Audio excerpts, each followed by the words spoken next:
നമസ്തേ. ജനം ഡിബേറ്റിലേക്ക് എല്ലാ പ്രിയപ്പെട്ട പ്രേക്ഷകർക്കും സ്വാഗതം. 2026 NDA സർക്കാർ തമിഴ്നാട്ടിൽ അധികാരത്തിലേറുമെന്ന് അമിത്ഷാ. DMK രൂക്ഷമായ ഭാഷയിൽ വിമർശിച്ച അമിത്ഷാ ദേശവിരുദ്ധ ശക്തികളെ വേരോടെ പിഴുതെറിയുമെന്നും കോയമ്പത്തൂരിൽ BJP ജില്ലാ കാര്യാലയ ഉദ്ഘാടനം ചെയ്തുകൊണ്ട് വ്യക്തമാക്കി. ഇന്ന് ജനം ഡിബേറ്റ് പരിശോധിക്കുന്നു. BJP തന്ത്രം ഫലം കാണുമോ? ഈ ചർച്ചയിൽ നമ്മോടൊപ്പം ചേരുന്ന അതിഥികൾ BJP പ്രതിനിധിയായി TP ജയചന്ദ്രൻ മാസ്റ്റർ, രാഷ്ട്രീയ നിരീക്ഷകൻ ഡോക്ടർ G ഗോപകുമാർ, ഇടത് നിരീക്ഷകൻ M ജയചന്ദ്രൻ എന്നിവരാണ്. അതിഥികൾക്കും പ്രേക്ഷകർക്കും ഒരിക്കൽ കൂടി സ്വാഗതം. ആദ്യം നമുക്ക് അമിത്ഷായുടെ പ്രസംഗത്തിലേക്ക് പോകാം.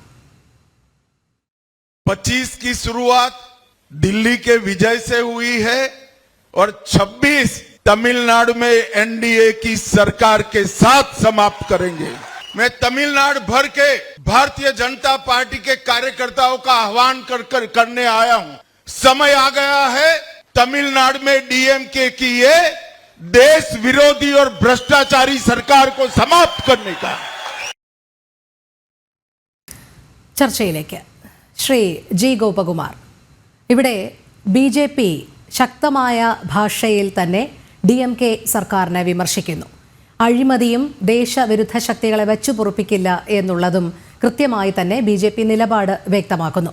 NDA സർക്കാർ 2026 അധികാരത്തിലേറും എന്ന് ആഭ്യന്തരമന്ത്രി അമിത്ഷാ ആത്മവിശ്വാസം പ്രകടിപ്പിക്കുമ്പോൾ ഒരുപക്ഷെ ഡൽഹിയിൽ പയറ്റിയ അതേ തന്ത്രങ്ങൾ തന്നെയാകുമോ തമിഴ്നാട്ടിലും പയറ്റുക? BJPയുടെ തന്ത്രം എത്രത്തോളം ഫലം കാണും തമിഴ്നാട് രാഷ്ട്രീയത്തിൽ?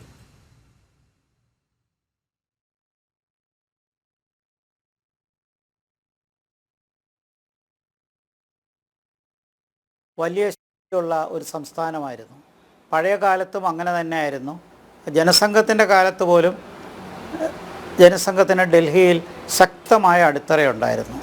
നമുക്കത് തമിഴ്നാടുമായി ഒരിക്കലും താരതമ്യം ചെയ്യാൻ പറ്റില്ല എന്നാണ് എൻ്റെ അഭിപ്രായം.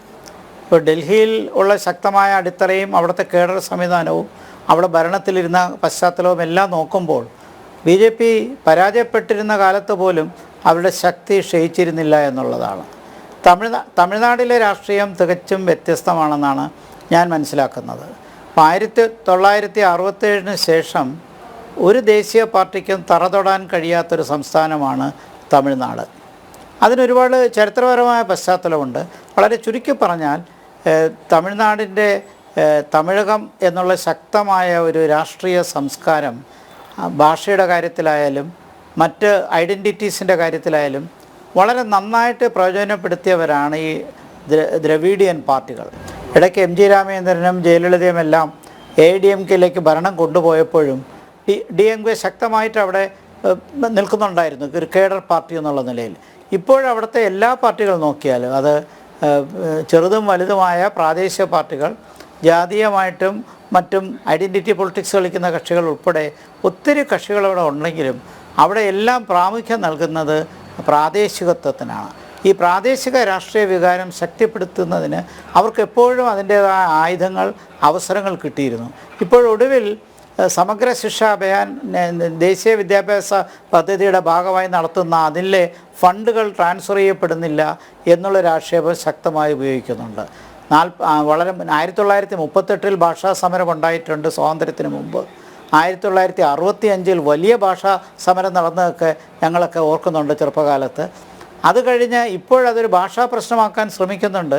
ദേശീയ വിദ്യാഭ്യാസ പദ്ധതിയിൽ പഠിക്കുന്നത് മാതൃഭാഷയിലാകാം, പ്രാദേശിക ഭാഷയിലാകാമെന്നൊക്കെ പറയുന്നുണ്ടെങ്കിലും ഭാഷയുടെ പ്രശ്നം ആളിച്ച് അതിന് വേണ്ട ഒരു പിൻബലം സൃഷ്ടിക്കുകയാണ്. പ്രത്യേകിച്ച് സമഗ്ര ശിക്ഷാ അഭിയാൻ്റെ ഗ്രാൻഡ് 2020 കോടി രൂപ അവർക്ക് കിട്ടിയില്ല എന്നുള്ളതാണ്. അപ്പോൾ അവിടെ ഇപ്പോൾ അവരുടെ തന്നെ വ്യക്തമായി പറയുന്നുണ്ട്, ഞങ്ങൾ 3 ലാംഗ്വേജ് ഫോർമുല, 3 ഭാഷാ പദ്ധതി അംഗീകരിക്കുന്നില്ല, 2 ലാംഗ്വേജ് ഫോർമുലയാണ് ഞങ്ങൾ ഫോളോ ചെയ്യുന്നത്. അതുകൊണ്ട് തമിഴും ഇംഗ്ലീഷും അല്ലാതെ മറ്റ് ഭാഷകൾ വേണ്ട. അപ്പോൾ ചുരുക്കത്തിൽ വളരെ ശക്തമായ പ്രാദേശിക അടിയൊഴുക്കുകളുള്ള സംസ്ഥാനത്ത് BJPക്ക് വളരാൻ വലിയ വെല്ലുവിളികളുണ്ട്. ഈ വെല്ലുവിളികൾ എന്ന് പറയുമ്പോൾ ബി ജെ പി വളർന്നത് പ്രാദേശികമായിട്ടല്ല എന്ന് ഞാൻ പറയില്ല. ബി ജെ പിക്ക് ശക്തമായ വേരോട്ടമുള്ള മധ്യപ്രദേശ്, രാജസ്ഥാൻ, ഉത്തർപ്രദേശ്, പിന്നീട് വടക്കിഴക്കൻ സംസ്ഥാനങ്ങൾ, ഗുജറാത്ത്, സൗത്ത് ഇന്ത്യയിൽ വരുമ്പോൾ കർണാടക, ഒരു പരിധിവരെ ആന്ധ്രാപ്രദേശ്, ഇങ്ങനെയൊക്കെ വളരാൻ കഴിഞ്ഞെങ്കിലും ശക്തമായി ദക്ഷിണേന്ത്യയിൽ വേരോട്ടമില്ലാത്ത ഒരു സംസ്ഥാനമായിട്ടാണ് തമിഴ്നാടിനെ കണക്കാക്കുന്നത്. 98-ലെ ബോംബ് ബ്ലാസ്റ്റിന് ശേഷം 3 ലോക്സഭാ സീറ്റുകൾ കിട്ടിയത് ഞാൻ ഓർക്കുന്നുണ്ട് ബി ജെ പിക്ക്. അന്നാണ് ബി ജെ പിക്ക് ആദ്യമായിട്ട് ലോക്സഭയിലേക്ക് അവിടെ ജയിക്കാൻ കഴിഞ്ഞത്. അത് നാഗർകോവിലും കോയമ്പത്തൂറും നീലഗിരിയുമൊക്കെ ആയിരുന്നു അന്ന് വിജയിച്ച 3 സീറ്റുകൾ. പിന്നീട് അത് നിലനിർത്താൻ ബി ജെ പിക്ക് കഴിഞ്ഞില്ല. പക്ഷേ അസംബ്ലിയിൽ 2-3 സീറ്റുകൾ പല തിരഞ്ഞെടുപ്പുകളിലൊക്കെ കിട്ടിയിട്ടുണ്ട്. അപ്പോൾ ചുരുക്കത്തിൽ ഒരു വലിയൊരു ബാലികാറ മലയാണ് ഇതിൻ്റെ ബി ജെ പിയുടെ മുമ്പിൽ നിൽക്കുന്നത്. തമിഴ്നാട് അധികാരം പിടിക്കാനെന്നുള്ളത് മാത്രമല്ല, തമിഴ്നാട്ടിലൊരു ശക്തമായ പ്രതിപക്ഷമായിട്ട് വളരാനും ബി ജെ പിക്ക് നന്നേ ബുദ്ധിമുട്ടേണ്ടി വരും. അമിത്ഷാ പറഞ്ഞത് ഏതടിസ്ഥാനത്തിലാണ് എന്ന് എനിക്കിപ്പോഴത്തെ പശ്ചാത്തലത്തിൽ മനസ്സിലാക്കാൻ കഴിയുന്നില്ല. അണ്ണാമലയുടെ നേതൃത്വത്തിലുള്ള ബി ജെ പി തമിഴ്നാട്ടിലെ പ്രവർത്തനമൊന്നും ഞാൻ കുറച്ച് കാണുന്നില്ല. പക്ഷേ കഴിഞ്ഞ പാർലമെൻറ്റ് തിരഞ്ഞെടുപ്പിൽ അണ്ണാമലയ്ക്ക് ഉൾപ്പെടെ കിട്ടിയ തിരിച്ചടി നമുക്കറിയാം. മാത്രമല്ല അവിടെ ഈ ഫിലിം പൊളിറ്റിക്സിന്, സിനിമാ രാഷ്ട്രീയത്തിനും വലിയ വേരോട്ടമുള്ള സ്ഥലമാണ്. അതും തമിഴിൻ്റെ അടിസ്ഥാനത്തിലാണ്. അപ്പോൾ ഈ തെറ്റിദ്ധാരണകൾ മാറ്റി ഭാഷയുടെ പ്രസക്തി എല്ലായിടത്തും ശക്തമായിട്ട് വേണം. അതേസമയം കേന്ദ്രവുമായിട്ടൊരു സമരസപ്പെട്ടു പോകുന്ന ഒരു രാഷ്ട്രീയത്തിലേക്ക് കൊണ്ടുവന്നാൽ മാത്രമേ പറ്റത്തുള്ളൂ. ADMKയിൽ നിന്ന്, അലയൻസിൽ നിന്ന്, NDAയിൽ നിന്ന് അവർ മാറിയത് 2 കൂട്ടർക്കും നന്നായി. കാരണം അവർക്ക് വ്യക്തിപരമായിട്ട് 2 പാർട്ടികൾക്കും ഇൻഡിവിജ്വലായിട്ടും വളരാൻ കഴിയുമെന്നുള്ള പ്രതീക്ഷയിലാണ്. അത് ബി ജെ പിക്ക് ചെറിയ ഗുണം ചെയ്തിട്ടുണ്ട്. അതും ഞാൻ കുറച്ച് കാണുന്നില്ല. പക്ഷേ ഇതൊന്നും പോരാ, ഇതൊന്നും ആകുന്നില്ല. അദ്ദേഹം പറഞ്ഞതിൻ്റെ കൂടുതൽ വിവരങ്ങൾ നമ്മൾ ഈ ചർച്ചയിൽ വരുമ്പോൾ ഞാൻ കൂടുതൽ അഭിപ്രായം പറയാം. എന്തായാലും വളരെ വളരെ ബുദ്ധിമുട്ടുള്ള ഒരു കാര്യമാണ് അദ്ദേഹം പറഞ്ഞത്. രാഷ്ട്രീയത്തിൽ എന്തും സംഭവിക്കാം, പക്ഷേ അത് നമുക്ക് നോക്കാം. അവിടുത്തെ മൊത്തത്തിലുള്ള ഒരു പശ്ചാത്തലം, രാഷ്ട്രീയ ചരിത്രം എന്നിവയൊക്കെ എന്നിലാണ് ഞാൻ എൻ്റെ ഈ അഭിപ്രായം ഒരു ഇൻട്രൊഡക്ഷൻ എന്നുള്ള നിലയിൽ നൽകിയത്. ശരി, ശ്രീ TP ജയചന്ദ്രൻ മാസ്റ്റർ, തമിഴ്നാട്ടിലെ രാഷ്ട്രീയ സാഹചര്യം ബി ജെ പിയെ സംബന്ധിച്ചിടത്തോളം നിരവധി വെല്ലുവിളികൾ ഉയർത്തുന്ന ഒരു വിഷയം തന്നെയാണ്. കാരണം ദ്രാവിഡ സംസ്കാരത്തിൽ ഊന്നിക്കൊണ്ടുള്ള പ്രാദേശിക രാഷ്ട്രീയ പാർട്ടികൾക്കാണ് അവിടെ സ്വാധീനമേറെയും. അതുകൊണ്ട് തന്നെ ബി ജെ പിക്ക് മറ്റ് ചില ഘടകങ്ങൾ കൂടി വയ്ക്കുക, അതായത് ഭിന്നിച്ച് നിൽക്കുന്ന ഹിന്ദു വോട്ടുകൾ ഒരുമിപ്പിക്കുക, അഴിമതിക്കെതിരെ നിരന്തര പോരാട്ടം ബി ജെ പി നടത്തുന്നുണ്ട് എന്നൊക്കെയുള്ള രീതിയിലുള്ള പ്രചാരണങ്ങളിൽ അതിശക്തമായി നിന്നുകൊണ്ട് മാത്രമേ വേരുറപ്പിക്കാൻ കഴിയുകയുള്ളൂ. പക്ഷേ ബി ജെ പി തികഞ്ഞ ആത്മവിശ്വാസത്തിൽ തന്നെയാണ്, അത്തരം ഘടകങ്ങൾക്ക് മുൻതൂക്കം നൽകിക്കൊണ്ട് തന്നെയാണ് മുൻപോട്ട് പോകുന്നത്. എങ്കിലും നിലവിലെ സാഹചര്യം പരിശോധിക്കുകയാണെങ്കിൽ തമിഴ്നാടിനെ സംബന്ധിച്ചിടത്തോളം ബി ജെ പിക്ക് ഒരു ബാലികേറ മലയാകുമോ, അതോ കനത്ത വെല്ലുവിളി സൃഷ്ടിച്ചുകൊണ്ട് ഒരു സ്വാധീന ശക്തിയായി തന്നെ ബി ജെ പി ഇനി തുടർന്ന് അങ്ങോട്ട് ഉണ്ടാകുമോ? നോക്കൂ, ഗോപകുമാർ സാറ് വളരെ ബഹുമാനത്തോടു കൂടി ഞാൻ അദ്ദേഹത്തിന്റെ ഒരു ശ്രോതാവായി കേൾക്കാൻ ആഗ്രഹിക്കുന്ന ഒരു മനുഷ്യനാണ്. സ്വാഭാവികമായും അദ്ദേഹത്തിന്റെ അഭിപ്രായങ്ങൾ ഞാൻ തള്ളിക്കളയുന്നില്ല. അത്ര എളുപ്പമുള്ള ഒരു ചുമതലയല്ല ഇന്ത്യൻ രാഷ്ട്രീയത്തിൽ കഴിഞ്ഞ കുറച്ചു വർഷങ്ങളായിട്ട് ഭാരതീയ ജനതാ പാർട്ടി ഏറ്റെടുത്തിരിക്കുന്നത്. പ്രഥമ തെരഞ്ഞെടുപ്പിൽ തന്നെ 2 MP ലഭിക്കുകയും സുപ്രധാനമായ നിയോജക മണ്ഡലങ്ങളിൽ സംഘടനാ നേതാക്കന്മാർ, പ്രധാനപ്പെട്ട അടൽജി, അദ്വാനിജിയെ പോലെയുള്ള നെടുന്തൂണുകൾ മുഴുവൻ നിലംപരിശാവുകയും തികച്ചും അപ്രധാനമായ സ്ഥാനങ്ങളിൽ മാത്രം വിജയിക്കുകയും ചെയ്ത ഒരു ചരിത്രമുണ്ട് ഭാരതീയ ജനതാ പാർട്ടിയെ സംബന്ധിച്ചിടത്തോളം. പക്ഷേ ആ തെരഞ്ഞെടുപ്പ് ബി ജെ പിയെ സംബന്ധിച്ചിടത്തോളം വലിയ ഒരു അനുഭവ പാഠമായിരുന്നു. അലസമായിരിക്കുന്നതിന് പകരം ഭാരതത്തിനെ കുറിച്ച് വളരെ വിശദമായി തന്നെ പഠിക്കാനും കൂലങ്കഷമായി അപഗ്രഥിക്കാനും ആ അവസരം നമുക്ക് നൽകി. ഞാൻ കൂടുതൽ വിശദമായി സംസാരിക്കുന്നില്ല. നോക്കൂ, ഇന്ന് 2014 മുതൽക്ക് ഇങ്ങോട്ട് നമ്മൾ എടുക്കുമ്പോൾ ഭാരതീയ ജനതാ പാർട്ടി സ്വന്തം അധ്വാനത്തിന്റെയും ആസൂത്രണത്തിന്റെയും നേതൃത്വത്തിന്റെയും അണികളുടെയും നിശ്ചയദാർഢ്യത്തോടെ പ്രവർത്തനത്തിന്റെയും ഫലമായിട്ടാണ് ഈ നേട്ടങ്ങളൊക്കെ ഇന്ന് പാർട്ടി കൈവരിച്ചിരിക്കുന്നത്. 2014 വിജയിക്കണം എന്നുള്ള ലക്ഷ്യത്തോടു കൂടി തന്നെയായിരുന്നു പ്രവർത്തനങ്ങൾ ആരംഭിച്ചത്. അതിനു വേണ്ടിയിട്ട് 2009-ലോ 2004-ലോ ഒരിക്കലെങ്കിലും വിജയിക്കുകയോ 2ാം സ്ഥാനത്ത് എത്തുകയോ ചെയ്തിരിക്കുന്ന മണ്ഡലങ്ങളെ കേന്ദ്രീകരിച്ചു ജനങ്ങൾക്ക് ആവശ്യമുള്ള രാഷ്ട്രീയ പ്രസ്ഥാനമായിട്ട് ഭാരതീയ ജനതാ പാർട്ടിയെ മാറ്റിയെടുത്തതിന്റെ പരിണിത ഫലമാണ് ഇന്ന് ഇന്ത്യൻ രാഷ്ട്രീയത്തിൽ ഭാരതീയ ജനതാ പാർട്ടി നേടിയിരിക്കുന്ന മഹത്തായ നേട്ടങ്ങൾ. അസാധ്യമെന്ന് വിശ്വസിച്ചിരുന്ന പല മേഖലകളിലും ബി ജെ പി ഇന്ന് കടന്നു കയറിയിരിക്കുന്നു. ഒരുപക്ഷെ മറ്റുള്ള ആളുകളെ സംബന്ധിച്ചിടത്തോളം അത് വലിയ സംഭവങ്ങളായി തോന്നണമെന്ന് നിർബന്ധ ബുദ്ധിയൊന്നും എന്നെ സംബന്ധിച്ചിടത്തോളം ഇല്ല. നോക്കൂ, ഭാരതീയ ജനതാ പാർട്ടിക്കെതിരായുള്ള ആക്ഷേപങ്ങളെയും അഭിപ്രായ വ്യത്യാസങ്ങളെയും ഒക്കെ തന്നെ വളരെ കൃത്യവും ആസൂത്രിതവുമായിട്ട് മറികടക്കാൻ ഇന്ന് BJPക്ക് സാധിച്ചു. എന്റെ കണക്കുകളിൽ ഇന്ന് ലഭിച്ചിരിക്കുന്നത് ഏതാണ്ട് 1600-ലധികം MLA-മാർ ഈ പാർട്ടിക്കകത്തുണ്ട്. അതിൽ ഏറ്റവും കൂടുതൽ ദളിത് വിഭാഗത്തിൽപ്പെട്ടവരും ആദിവാസി വിഭാഗത്തിൽപ്പെട്ടവരും വനിതകളുമായിട്ടുള്ള MLA-മാരും BJPക്കകത്താണ് ഇന്ന് ഏറ്റവും കൂടുതലായിട്ടുള്ളത്. തൊട്ട് രണ്ടാം സ്ഥാനത്തിരിക്കുന്ന പാർട്ടിക്ക് 600 ചില്ലാണ് 1000-ഓളം സീറ്റ് MLA-മാരുടെ കുറവുകൾ ഉണ്ടാക്കിയിട്ടുണ്ട്. അസാധ്യമെന്ന് തോന്നിയ വടക്ക് കിഴക്കൻ മേഖലകളിൽ, ന്യൂനപക്ഷങ്ങൾക്ക് പ്രാമുഖ്യമുണ്ടായിരുന്ന ഗോവ ഉൾപ്പെടെയുള്ള മേഖലകളിൽ, കശ്മീരിലെ ജമ്മുവിന്റെ മേഖലകളിൽ, ഇസ്ലാമിക ഭൂരിപക്ഷ മേഖലകളിൽ, സൗത്ത് ഇന്ത്യയിൽ, നോർത്ത് ഇന്ത്യയിൽ, നോർത്ത് ഈസ്റ്റിൽ, മിഡിൽ ഇന്ത്യയിൽ എല്ലായിടത്തും ഞാൻ പറയുന്നത് ഈ തരത്തിലുള്ള ചില കണക്കുകൂട്ടലുകളുടെ ഭാഗമായിട്ടാണ് നമുക്ക് നേടാൻ സാധിച്ചിരിക്കുന്നത്. ഇനി നമുക്ക് ഇന്നത്തെ വസ്തുതയിലേക്ക് വരാം. വളരെ കൃത്യമായ ബോധത്തിന്റെയും ആസൂത്രണത്തിന്റെയും ലഭ്യമായ ഡാറ്റകളുടെയും അടിസ്ഥാനത്തിലാണ് തമിഴ്നാട് 2026 കൈപ്പിടിയിൽ ഒതുക്കാനുള്ള പ്രവർത്തനങ്ങൾ BJP ആരംഭിച്ചിരിക്കുന്നത്. വളരെ കൃത്യമായിട്ട് അണ്ണാമലയുടെ നേതൃത്വത്തിൽ അവിടത്തേക്ക് നമുക്ക് കടന്നു കയറാൻ സാധിച്ചു. ഗോപകുമാർ സാറ് പറഞ്ഞ മാതിരിയിൽ ഘടകകക്ഷികൾ ഇല്ലാതെ തന്നെ 11.3% വോട്ടുകൾ നേടാൻ സാധിക്കുക മാത്രമല്ല, ഒരുപക്ഷെ സാറ് പറഞ്ഞ ഘടകം ശരിയാണ്. ഹിന്ദി വിരുദ്ധ പ്രക്ഷോഭവും ആ പ്രക്ഷോഭത്തിന് നേതൃത്വം കൊടുക്കുന്ന നേതാക്കന്മാരും ഉണ്ടായതിന്റെ ഫലമായിട്ട് ദേശീയ രാഷ്ട്രീയ പാർട്ടികൾക്കൊക്കെ അവിടെ പിടിവള്ളികൾ നഷ്ടപ്പെട്ടു. ഇപ്പൊ കോൺഗ്രസ് ആയിരുന്നു ഒരു കാലഘട്ടത്തിൽ അവിടെ ഉണ്ടായിരുന്നത്. ഹിന്ദി വിരുദ്ധ പ്രക്ഷോഭത്തിന്റെ മുൻപിൽ പിടിച്ചു നിൽക്കാൻ കോൺഗ്രസിനോ, എന്റെ ഓർമ്മയില് 1960-കളില് അവിടെ ഇടതുപക്ഷത്തിന് വലിയ പ്രാമുഖ്യമൊക്കെ ഉണ്ടായിരുന്നു. കോൺഗ്രസിന് സീറ്റുകളും വോട്ടുകളും കുറഞ്ഞ കാലഘട്ടത്തില് പകരം ഒരു മുന്നണി രൂപീകരിച്ച്, ഒരുപക്ഷെ ഇന്ത്യയിൽ ആദ്യമായിട്ടൊരു UDF, യുണൈറ്റഡ് ഡെമോക്രാറ്റിക് ഫ്രണ്ട് എന്ന രൂപത്തിൽ സ്വതന്ത്രന്മാരെയും കമ്മ്യൂണിസ്റ്റുകളെയും മറ്റ് ആളുകളെയും കൂട്ടുപിടിച്ചുകൊണ്ട് കോൺഗ്രസിന് ലഭിച്ചതിനേക്കാൾ MLA-മാരുടെ പിന്തുണ ആർജിക്കാൻ വേണ്ടി പോലും അവർക്ക് സാധിച്ചു. പക്ഷെ പിന്നീട് അങ്ങോട്ട് അവർക്കത് കഴിയാതെ പോയത് അവരുടെ തന്ത്രങ്ങളെ മറികടക്കുന്ന നേതൃത്വം തമിഴ്നാട്ടിൽ ഉണ്ടായി എന്നുള്ളതാണ്. ഒരുപക്ഷെ തമിഴന്റെ മാനസികാവസ്ഥയെ വളരെ സമർത്ഥമായിട്ട് ചൂഷണം ചെയ്യാനും മൃദുലങ്ങളായവരുടെ വികാരങ്ങളെ ചൂഷണം ചെയ്യാനവർക്ക് സാധിച്ചു എന്നുള്ളത് സത്യമാണ്. പക്ഷെ ഇന്ന് കാലാവസ്ഥ മാറുന്നു. തമിഴ് രാഷ്ട്രീയത്തിനകത്ത് വളരെ ഭരണവിരുദ്ധമായ വികാരങ്ങൾ ഉണ്ടാകുന്നു. ദ്രാവിഡ മുന്നേറ്റ കക്ഷികളിൽ AIDMK, അവിടെയും നമ്മൾ മനസ്സിലാക്കേണ്ടത് ഈ ഭാരതത്തോട് ഒത്തുപോകാനുള്ള ശ്രമങ്ങളുമായിട്ട് തന്നെയാണ് DMK പിന്നീട് ഓൾ ഇന്ത്യ ഡെമോക്രാറ്റിക് ദ്രാവിഡ മുന്നേറ്റ ഘടകമായി മാറേണ്ടി വന്നത്. ഹിന്ദി വിരുദ്ധ പ്രക്ഷോഭത്തിന്റെ കാര്യമെടുക്കുമ്പോൾ ഇന്ന് ഡാറ്റകൾ വ്യത്യസ്തമാണ്. ഏതാണ്ട് ആ രംഗത്ത് പഠിച്ച് ഗവേഷണം നടത്തിയ ആളുകൾ പറയുന്നത് തമിഴ്നാട്ടിലെ ICSE, CBSE, IB സ്കൂളുകളിൽ ഏതാണ്ട് 30 ലക്ഷം ആളുകൾ പഠിക്കുന്നു. അത് പ്രഗത്ഭങ്ങളായ രാഷ്ട്രീയ പാർട്ടിയുടെ നേതാക്കന്മാരുടെ മക്കളെ മുഴുവൻ ത്രിഭാഷാ ഫോർമുലയിൽ അവർ പഠിപ്പിക്കുന്നു. പകരം ഇന്ന് വളരെ കൃത്യമായിട്ടാണ് അമിത്ഷാ ഒരു കാര്യം പറഞ്ഞത്. അവിടെ ഇരട്ടത്താപ്പാണ്. പണക്കാർക്ക് ഒരു നീതിയും പാവപ്പെട്ടവർക്ക് ഒരു നീതിയും, രാഷ്ട്രീയ നേതൃത്വത്തിന് ഒരു മര്യാദയും പാവപ്പെട്ട നിഷേധിക്കപ്പെടുകയും ചെയ്യുന്നു. പാർട്ടിയുടെ ഉന്നത നേതാക്കന്മാർ, പ്രത്യേകിച്ച് DMK-യുടെയും ഒക്കെ നേതാക്കന്മാരുടെ കുട്ടികൾ ICSE, CBSE സ്കൂളുകളിൽ ത്രിഭാഷാ ഫോർമുലയിൽ പഠിക്കുമ്പോൾ മറ്റുള്ളവർക്ക് നിഷേധിക്കപ്പെടുന്നു.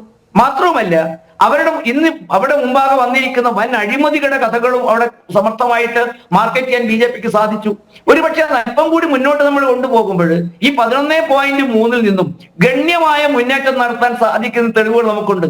ഏറ്റവും അവസാനം ഇപ്പോ അണ്ണാമലൈ നമുക്കറിയാം, അവിടെ സ്ത്രീകളും കുട്ടികളും അരക്ഷിതരാണ്. ഭാഷയും മറ്റു കാര്യങ്ങളും ഒക്കെ സ്വാഭാവികമായിട്ടും ഒരുപക്ഷെ തമിഴനെ കൂടുതൽ വികാരം കൊള്ളിക്കുന്നുണ്ടാകാം. പക്ഷെ സ്വന്തം സഹോദരിമാരും സ്വന്തം കുഞ്ഞുങ്ങളും അവരെ അരക്ഷിതമായി കഴിയുന്ന ഒരു സമൂഹത്തിൽ തങ്ങൾക്ക് മാത്രം നിഷേധിക്കുകയും അഴിമതിയിലുള്ള നേതൃത്വം തടിച്ചു കൊടുക്കുകയും ചെയ്യുമ്പോൾ പഴയ സിനിമാക്കാർക്കൊക്കെ ഉള്ള സ്വാധീനം തമിഴ്നാട്ടിൽ ഇപ്പം മെല്ലെ കുറഞ്ഞു വരികയാണ്. മാത്രമല്ല, അവർ ദേശീയ രാഷ്ട്രീയത്തോടൊപ്പം നടന്നു വരുന്ന കാലഘട്ടം തന്നെയാണ് സൂചിപ്പിക്കുന്നത്. അതുകൊണ്ടാണ് ഞാൻ ചൂണ്ടിക്കാണിക്കുന്നത്, കൃത്യമായ ആസൂത്രണത്തിന്റെയും കണക്കുകൂട്ടലിന്റെയും ഡാറ്റകളുടെ അടിസ്ഥാനത്തിലാണ് അമിത്ഷാ ഇന്ത്യയിൽ BJP മറ്റ് സംസ്ഥാനങ്ങളിൽ നടത്തിയ പ്രവർത്തനത്തിന്റെ വിജയവും അതിന്റെ ഫലപ്രാപ്തിയിലുമുള്ള ആത്മവിശ്വാസമാണ് ഇത്തരം ഒരു പ്രവർത്തനം നടത്താൻ പറ്റുന്ന കാര്യങ്ങൾ പറയുകയും പറയുന്ന കാര്യങ്ങൾ കൃത്യമായി നടപ്പിൽ വരുത്തുകയും ചെയ്യാനുള്ള സംഘടനാ മികവുള്ള ഒരു പാർട്ടിയാണ് BJP. അതുകൊണ്ട് തമിഴ്നാടും BJPക്ക് ബാലികേറ മലയല്ല. ബംഗാളും ത്രിപുരയും ഡൽഹിയും മഹാരാഷ്ട്രയും ഉൾപ്പെടെയുള്ള പ്രദേശങ്ങളിൽ വെന്നിക്കൊടി പാറിക്കാൻ കഴിഞ്ഞിരിക്കുന്ന സംഘടനാ നേതൃത്വം, സംഘടനാ പ്രവർത്തകന്മാർ, ആസൂത്രണം, ഇതൊക്കെ ഉള്ള BJPക്ക് എളുപ്പത്തിൽ നേടാൻ കഴിയുന്ന ലക്ഷ്യമായിട്ട് തന്നെയാണ്. ഒരുപക്ഷെ അതിലിപ്പം കൂടുതൽ ഓവർ ടൈം വർക്ക് ചെയ്യേണ്ടി വരും. അണ്ണാമലയെ പോലെയുള്ള അനുഭവ സമ്പന്നരായ നേതാക്കന്മാരും അവർക്ക് സപ്പോർട്ട് ചെയ്യാനുള്ള സംഘടനാ പ്രവർത്തകനും ഉള്ളിടത്തോളം കാലം അത് അസാധ്യമല്ല എന്ന് തന്നെയാണ് ഈ വേദിയിൽ സൂചിപ്പിക്കാനുള്ളത്. ശരി, ശ്രീ M. ജയചന്ദ്രൻ, ഇവിടെ BJPക്ക് നിരവധി വെല്ലുവിളികൾ നേരിടുന്നുണ്ടെങ്കിലും നിലവിലെ രാഷ്ട്രീയ സാഹചര്യത്തിൽ ചില അനുകൂല ഘടകങ്ങളും ഉണ്ട് എന്നുള്ളതല്ലേ വസ്തുത? അതായത് പ്രത്യേകിച്ച് എടുത്തു പറയുകയാണെങ്കിൽ DMKക്കെതിരായ ഭരണവിരുദ്ധ വികാരം, കാരണം നിരവധി അഴിമതി ആരോപണങ്ങൾ നേരിടുന്നുണ്ട്. അതോടൊപ്പം തന്നെ ഈ മോദി ഫാക്ടർ എന്നത് തള്ളിക്കളയാൻ കഴിയാത്ത സാഹചര്യം തന്നെയാണ്. അണ്ണാമലൈ വളരെ ശക്തനായ ഒരു യുവ നേതാവാണ്, വലിയ രീതിയിലുള്ള സ്വാധീനവും ചെലുത്തുന്നുണ്ട്. ഇതൊക്കെ BJPക്ക് അനുകൂല ഘടകങ്ങളാകാനുള്ള സാധ്യത ഇനിയുള്ള രാഷ്ട്രീയ സാഹചര്യത്തിൽ തമിഴ്നാടിനെ സംബന്ധിച്ചിടത്തോളം കാണുന്നില്ലേ?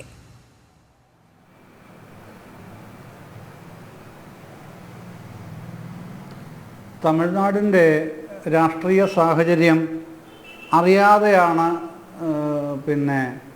യൂണിയൻ ഗവൺമെൻറ്റിലെ രണ്ടാമത്തെ കരുത്തൻ ആഭ്യന്തരമന്ത്രിയായ അമിത്ഷാ ഇന്ന് കോയമ്പത്തൂർ പ്രസംഗം നടത്തിയത് എന്ന് കരുതേണ്ടതില്ല. അദ്ദേഹത്തിന് കൃത്യമായും രാഷ്ട്രീയ യാഥാർത്ഥ്യങ്ങൾ നന്നായിട്ട് അറിയുന്നയാളാണ്. പക്ഷെ ഒരു രാഷ്ട്രീയ നേതാവിൻ്റെ പ്രസംഗം എന്നതിനപ്പുറത്തേക്ക് അദ്ദേഹത്തിൻ്റെ പ്രസ്താവനയ്ക്ക് എന്തെങ്കിലും പ്രാധാന്യം കൊടുക്കാൻ കഴിയുമോ എന്നുള്ളതാണ് ഒരു ഡിബേറ്റ് ആകുമ്പോഴേക്ക് ചർച്ച ചെയ്യേണ്ടത്, പരിശോധിക്കേണ്ട ആ വിഷയമാണല്ലോ. അങ്ങനെ പരിശോധിക്കുമ്പോൾ താങ്കൾ ഇപ്പോൾ ചോദിച്ചതുപോലെ DMKക്കെതിരെയുള്ള ഭരണവിരുദ്ധ വികാരവും അഴിമതിയുടെ പ്രശ്നവും ഒക്കെ താങ്കൾ പറഞ്ഞു. പക്ഷേ തമിഴ്നാട് രാഷ്ട്രീയം പഠിക്കാൻ ശ്രമിക്കുന്ന ആർക്കും ഇപ്പോൾ മനസ്സിലാവുന്ന ഏറ്റവും പ്രധാനപ്പെട്ട സംഗതി എന്താണ്?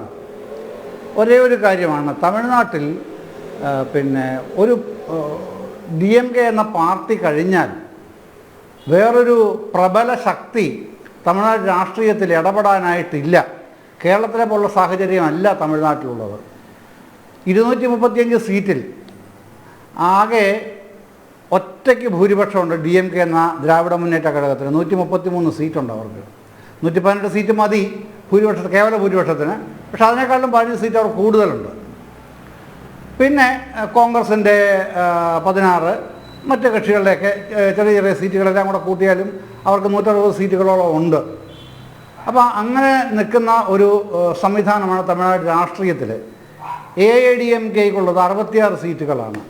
പക്ഷേ ആ പാർട്ടി അന്നത്തെ അവസ്ഥയിലല്ല, 2021 ഇലക്ഷൻ നേരിട്ട സാഹചര്യത്തിൻ്റെ അവസ്ഥയിലുമല്ല ഇപ്പോൾ നിൽക്കുന്നത്. OPSഉം EPSഉം തമ്മിലുള്ള ആ റിഫ്റ്റ് അവിടം വരെ എത്തിയെന്നും ആരെയൊക്കെ പുറത്താക്കി എന്നുള്ള കാര്യങ്ങളൊന്നും നമ്മളോട് ചർച്ച ചെയ്യേണ്ട കാര്യമില്ല. അതിൽ ഒരുപാട് നീണ്ടുപോകുന്ന കേസ് കിട്ടുകയാണ്. അതുകൊണ്ട് ഞാൻ അതിലേക്ക് തൽക്കാലം ഇപ്പോൾ കടക്കുന്നില്ല. അത് അങ്ങനെ നിൽക്കുന്നൊരു ഘട്ടത്തിൽ BJPക്ക് എത്രയാണ് അവിടുത്തെ അംഗസംഖ്യ? നിയമസഭയിൽ 4 പേരാണ്. അതേസമയം താങ്കൾ ചൂണ്ടിക്കാണിച്ച ചില വിഷയങ്ങൾ, ചില പ്രശ്നങ്ങൾ തമിഴ്നാട് രാഷ്ട്രീയത്തിൽ ഒരു പ്രവണത എന്നതുപോലെ നിലനിൽക്കുന്നത് കാണാതിരിക്കാനും കഴിയില്ല. ഇപ്പോൾ അണ്ണാമല മാത്രമല്ല, അതിന് മുമ്പ് ഒരു പ്രസിഡന്റ് ഉണ്ടായിരുന്നല്ലോ, നമ്മുടെ തെലങ്കാന ഗവർണറായിട്ട് പോയ തമിഴ്സൈ സുന്ദരരാജൻ. അവരായിരുന്നു അന്ന് പ്രസിഡന്റ് പദവി ഇരിക്കുകയാണ് അവരെ ഗവർണറാക്കുന്നത്. ഇപ്പോൾ അവർ തമിഴ്നാട്ടിലുണ്ട്. പിന്നെ താങ്കൾ ചൂണ്ടിക്കാണിച്ചതുപോലെ കേന്ദ്ര നേതൃത്വത്തിനും BJP കേന്ദ്ര നേതൃത്വത്തിനും കേന്ദ്ര സർക്കാരിനും ഉൾപ്പെടെ അത്ര അഭിമതനല്ല അണ്ണാമല ഇപ്പോൾ. ഒന്ന് പരിശോധിച്ച് അന്വേഷിച്ച് നോക്കിയാൽ മതി. അത്രത്തോളം അഭിമതനല്ല. അദ്ദേഹം ഒരു കോഴ്സിന് സ്റ്റാൻഫോർഡ് സർവകലാശാലയല്ല, അതുപോലൊരു സർവകലാശാലയാണ്, അത് UK കോഴ്സിന് പോയിരിക്കുകയായിരുന്നു. കഴിഞ്ഞ മാസമാണ് തിരിച്ചെത്തുന്നത്. അപ്പോൾ അത്ര നല്ല ഒരു രമ്യതയിലും ഉള്ള സംഗതിയിലൊന്നും അല്ല. പക്ഷേ BJPക്ക് തമിഴ്നാട്ടിലുള്ള ചില ആനുകൂല്യങ്ങൾ ശ്രദ്ധിക്കേണ്ടതാണ്. കാരണം DMK എന്ന് പറഞ്ഞ പാർട്ടി വളരെ ഗ്രാസ് റൂട്ടിൽ ഘടകങ്ങളുള്ള പാർട്ടിയാണ് DMK. അതാണ് അവരുടെ കരുത്ത് എന്ന് പറയുന്നത്. അതുപോലെ തന്നെയാണ് ഇപ്പോൾ BJP സെറ്റപ്പായി വരുന്നത്. താഴെ തലങ്ങളിൽ, ഗ്രാമീണ തലത്തിൽ വരെ BJPക്ക് അവിടെ സംഘടനാ സംവിധാനങ്ങളായി കഴിഞ്ഞിട്ടുണ്ട്. അത് എത്രത്തോളം കരുത്തുണ്ട് എന്നൊക്കെയുള്ള ചർച്ചാ വിഷയങ്ങളാണ് ഇപ്പോഴും അവിടെ. എന്നാലും അതിരിക്കട്ടെ. പക്ഷേ ആ കരുത്തുണ്ട് BJPക്ക്. തമിഴ്നാട്ടിലെ ഏതാണ്ട് എല്ലാ മേഖലകളിലും ആ കരുത്ത് നന്നായിട്ട് വന്നിട്ടുണ്ട്.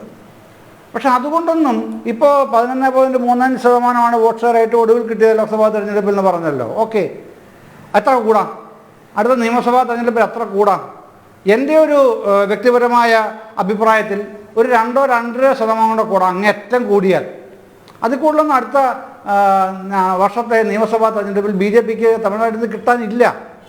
അത്തരത്തിലൊരു അത്ഭുതം സംഭവിപ്പിക്കാൻ കഴിയുന്ന ഒരു സംഗതിയും തമിഴ്നാട് രാഷ്ട്രീയത്തിൽ ഡൽഹിയിലെ പോലെ ഇന്ന് നിലനിൽക്കുന്നില്ല. പിന്നെ ദ്രാവിഡ രാഷ്ട്രീയത്തിന് ഏറ്റവും വളക്കൂറുള്ള മണ്ണാണെന്ന് പറയേണ്ട കാര്യമില്ല. അത്രയും പ്രബലമാണ് അവിടുത്തെ ദ്രാവിഡ രാഷ്ട്രീയത്തിൻ്റെ ആ തിക്നെസ്. ആ തിക്നെസ്സിനെ മറികടക്കാനായിട്ട് BJPയുടെ ഹിന്ദുത്വ പൊളിറ്റിക്സ് കൊണ്ടൊന്നും തമിഴ്നാട്ടിൽ ഒരു തരത്തിലും ഏശില്ല. അതിനവരെന്തെങ്കിലും ഡീവിയേഷൻസ് വരുത്താൻ ആധികാരികമായും ഗ്രാസ് റൂട്ടിലും തയ്യാറായെങ്കിൽ മാത്രമേ ആ BJP ഉദ്ദേശിക്കുന്ന ഒരു കടന്നു കയറൽ അവിടെ സാധ്യമാവും. പറയുന്നതിലാണ് ശ്രീ M. ജയചന്ദ്രൻ ഞാനൊന്ന് കൂട്ടിച്ചോദിക്കുന്നത്. അതായത് ഇവിടെ ഭാഷയുടെ പ്രശ്നമായാലും ദ്രവീഡിയൻ സംസ്കാരമായാലും സനാതനധർമ്മത്തെ എതിർത്തുകൊണ്ട് സംസാരിക്കുക, ഇതൊക്കെ ഇങ്ങനെ ലൈം ലൈറ്റിൽ നിർത്തിക്കൊണ്ടാണോ ഇവർ BJPയെ പ്രതിരോധിക്കുന്നത്? ഏതെങ്കിലും തരത്തിലുള്ള ഒരു പ്രതിരോധത്തിലേക്ക് DMK കടക്കുമ്പോൾ തങ്ങളുടെ ഈ തുറുപ്പ് ചീട്ടുകൾ തന്നെ പുറത്തേക്ക് എടുക്കാം എന്നുള്ള ഒരു രാഷ്ട്രീയ വശം കൂടി അവർ വച്ചു പയറ്റുന്നില്ലേ?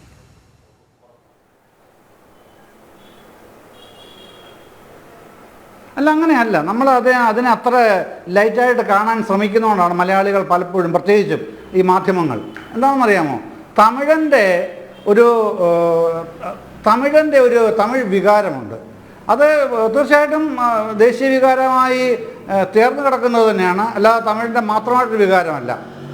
ആ വികാരത്തിനെ പ്രോജ്വലിപ്പിച്ചിട്ടാണ് ഒരു പരിധിവരെ പെരിയാർ തമിഴരെ ഏകോപിപ്പിച്ചത് എന്നൊക്കെ വേണമെങ്കിൽ പറയാം. അതിൽ യാഥാർത്ഥ്യങ്ങളുമുണ്ട്. പക്ഷേ അതിനെ ഇത്തരത്തിലുള്ള അപ്പീസ്മെൻറ്റ് പൊളിറ്റിക്സ് കൊണ്ടൊന്നും മറികടക്കാൻ കഴിയില്ല. അതങ്ങനെയാണ്, അങ്ങനെയാണ്. ഇപ്പം നോക്കൂ, തമിഴ്നാട്ടിൽ നോക്കൂ, നിങ്ങൾ ഏത് മേഖലയിലാണ് തമിഴ്നാട്ടിൽ നിങ്ങൾക്ക് പിറകിൽ നിർത്താൻ കഴിയുന്നത്? നിങ്ങളെ അഴിമതിയുടെ കാര്യം പറഞ്ഞല്ലോ, ഭരണവിരുദ്ധ വികാരം തരംഗമൊക്കെ പറഞ്ഞല്ലോ. എവിടെയാണ്? പണ്ടത്തെ ഒരു രീതിയല്ല, ജനതയല്ല തമിഴ്നാട്ടിൽ നിന്ന്. വെൽ എഡ്യൂക്കേറ്റഡ് ആണ് അവിടുത്തെ യൂത്ത് എന്ന് പറയുന്നത്. ഇപ്പോൾ അണ്ണാമലയെ പോലുള്ളവരെ സ്വീകാര്യരാകുന്നതുകൂടി ആ വെൽ എഡ്യൂക്കേറ്റഡ് യൂത്തിനോട് യോജിച്ചു നിൽക്കാൻ അദ്ദേഹം തയ്യാറാവുന്നത് കൊണ്ടാണ്. ആ ഒരു പ്രത്യേകത തമിഴ്നാട്ടിൽ ഉടനീളമുണ്ട്. ഏത് ഗ്രാമങ്ങളിലുമുണ്ട് തമിഴ്നാട്ടിലെ educated youth, well educated youth. അതുപോലെ അവിടുത്തെ വിദ്യാഭ്യാസ മേഖലയിലെ വിവിധ സംവിധാനങ്ങൾ, വ്യവസായ സംരംഭങ്ങൾ, നിരവധി വ്യവസായങ്ങളോട് വന്നത് ഒക്കെ ഒരു പ്രത്യേകതരം ഇമ്പാക്റ്റ് ഉണ്ടാക്കിയിട്ടുണ്ട്. അതേസമയം പക്ഷേ ഒരു കാര്യമുണ്ട് കേട്ടോ, ഞാനത് പറയാം, അത് പറയുന്നതിൽ എനിക്ക് മടിയൊന്നുമില്ല.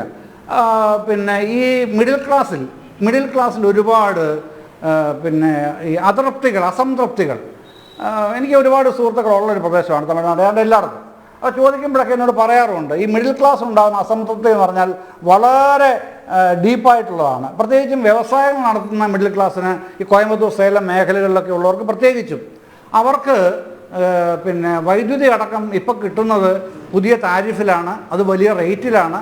ഇത് മുമ്പോട്ട് പോകാൻ പറ്റുന്നില്ല. ടെക്സ്റ്റൈൽ മേഖലയാണെങ്കിൽ ആകെ തകരാറിലാണ്.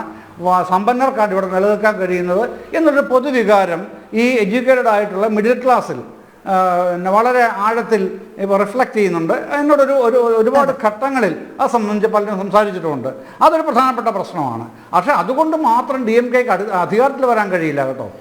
G. ഗോപകുമാർ, നേരത്തെ നമ്മൾ സൂചിപ്പിച്ചതുപോലെ കേന്ദ്ര ആഭ്യന്തരമന്ത്രി അമിത്ഷാ ഇത്തരത്തിലൊരു പ്രസ്താവന നടത്തുമ്പോൾ NDAയുടെയും BJPയുടെയും ഒക്കെ നിലപാട്, അതോടൊപ്പം തമിഴ്നാട്ടിൽ ചെലുത്താൻ കഴിയുന്ന സ്വാധീനത്തെക്കുറിച്ച് ഏകദേശ ധാരണ ഉണ്ടാകേണ്ടതാണ്. അതിനനുസരിച്ചുള്ള ഗ്രാസ് റൂട്ട് ലെവൽ തുടക്കം തന്നെ അവർ ഒരുപക്ഷേ തെരഞ്ഞെടുപ്പിനെ അഭിമുഖീകരിക്കുമ്പോൾ ഏതൊക്കെ രീതിയിലായിരിക്കണം പ്രവർത്തിക്കേണ്ടത് എന്നുള്ളതിൽ ഇപ്പോൾ തന്നെ അവർക്ക് ഏകദേശ ധാരണയുമായി കാണും. അതിൻ്റെ അടിസ്ഥാനത്തിലാണ് ഭാഷ, അഴിമതി, ഇതൊക്കെ അവർ വ്യക്തമായി തന്നെ നിലപാടിലൂടെ പറഞ്ഞു വെക്കുന്നത് പൊതുസമൂഹത്തോട്. നമുക്കറിയാം, നാഷണൽ എഡ്യൂക്കേഷൻ പോളിസിയുടെ ഭാഗമായി തമിഴ്നാട് സർക്കാർ അത് നടപ്പിലാക്കില്ല എന്ന് പറയുമ്പോഴും അവിടുത്തെ സ്വകാര്യ സ്കൂളുകൾ നടപ്പിലാക്കുന്നുണ്ട് എന്നുള്ളത് BJP ആരോപിക്കുന്നുണ്ട്. അതോടൊപ്പം തന്നെ ഈ ദ്രാവിഡ രാഷ്ട്രീയം അത് എത്രയൊക്കെ DMKക്ക് അനുകൂലമാകുന്നുവോ അതിനെ പ്രതിരോധിക്കുന്നതിനായി ഹിന്ദുത്വ ഏകീകരണ വോട്ടുകളിലും BJP ലക്ഷ്യം വയ്ക്കുന്നുണ്ട്. അതോടൊപ്പം തന്നെ DMK ഇപ്പോൾ വച്ചു പുലർത്തുന്ന അഴിമതികളിൽ കൂടുതൽ അവർ ശ്രദ്ധ ചെലുത്തുന്നുമുണ്ട്. അങ്ങനെ പടിപ്പടിയായി തങ്ങൾക്ക് തമിഴ്നാടിൻ്റെ സാമൂഹിക മേഖലയിൽ ഒരു സ്വാധീനം ചെലുത്താൻ കഴിയും? നേരത്തെ ശ്രീ എം ജയചന്ദ്രൻ പറഞ്ഞതുപോലെ ഏതെങ്കിലും രീതിയിലുള്ള വിദ്യാഭ്യാസപരമായി ഉയർന്നു വരുന്ന ഒരു തലമുറ ഒരു പക്ഷേ പണ്ട് തങ്ങൾ എന്താണോ ധരിച്ചു വച്ചിരുന്നത് അതിൽ നിന്ന് നേരെ വിപരീതമായി അല്ലെങ്കിൽ അവർക്ക് അനുകൂലമാകുന്ന ഒരു സാഹചര്യത്തിലേക്ക് ചിന്തിച്ചുകൂടെ എന്നുള്ളൊരു ധാരണയിലേക്ക് എത്തുകയാണെങ്കിൽ BJP തമിഴ്നാട്ടിൽ ഒരു സ്വാധീന ശക്തിയായി മാറുകയില്ലേ വരും കാലങ്ങളിൽ?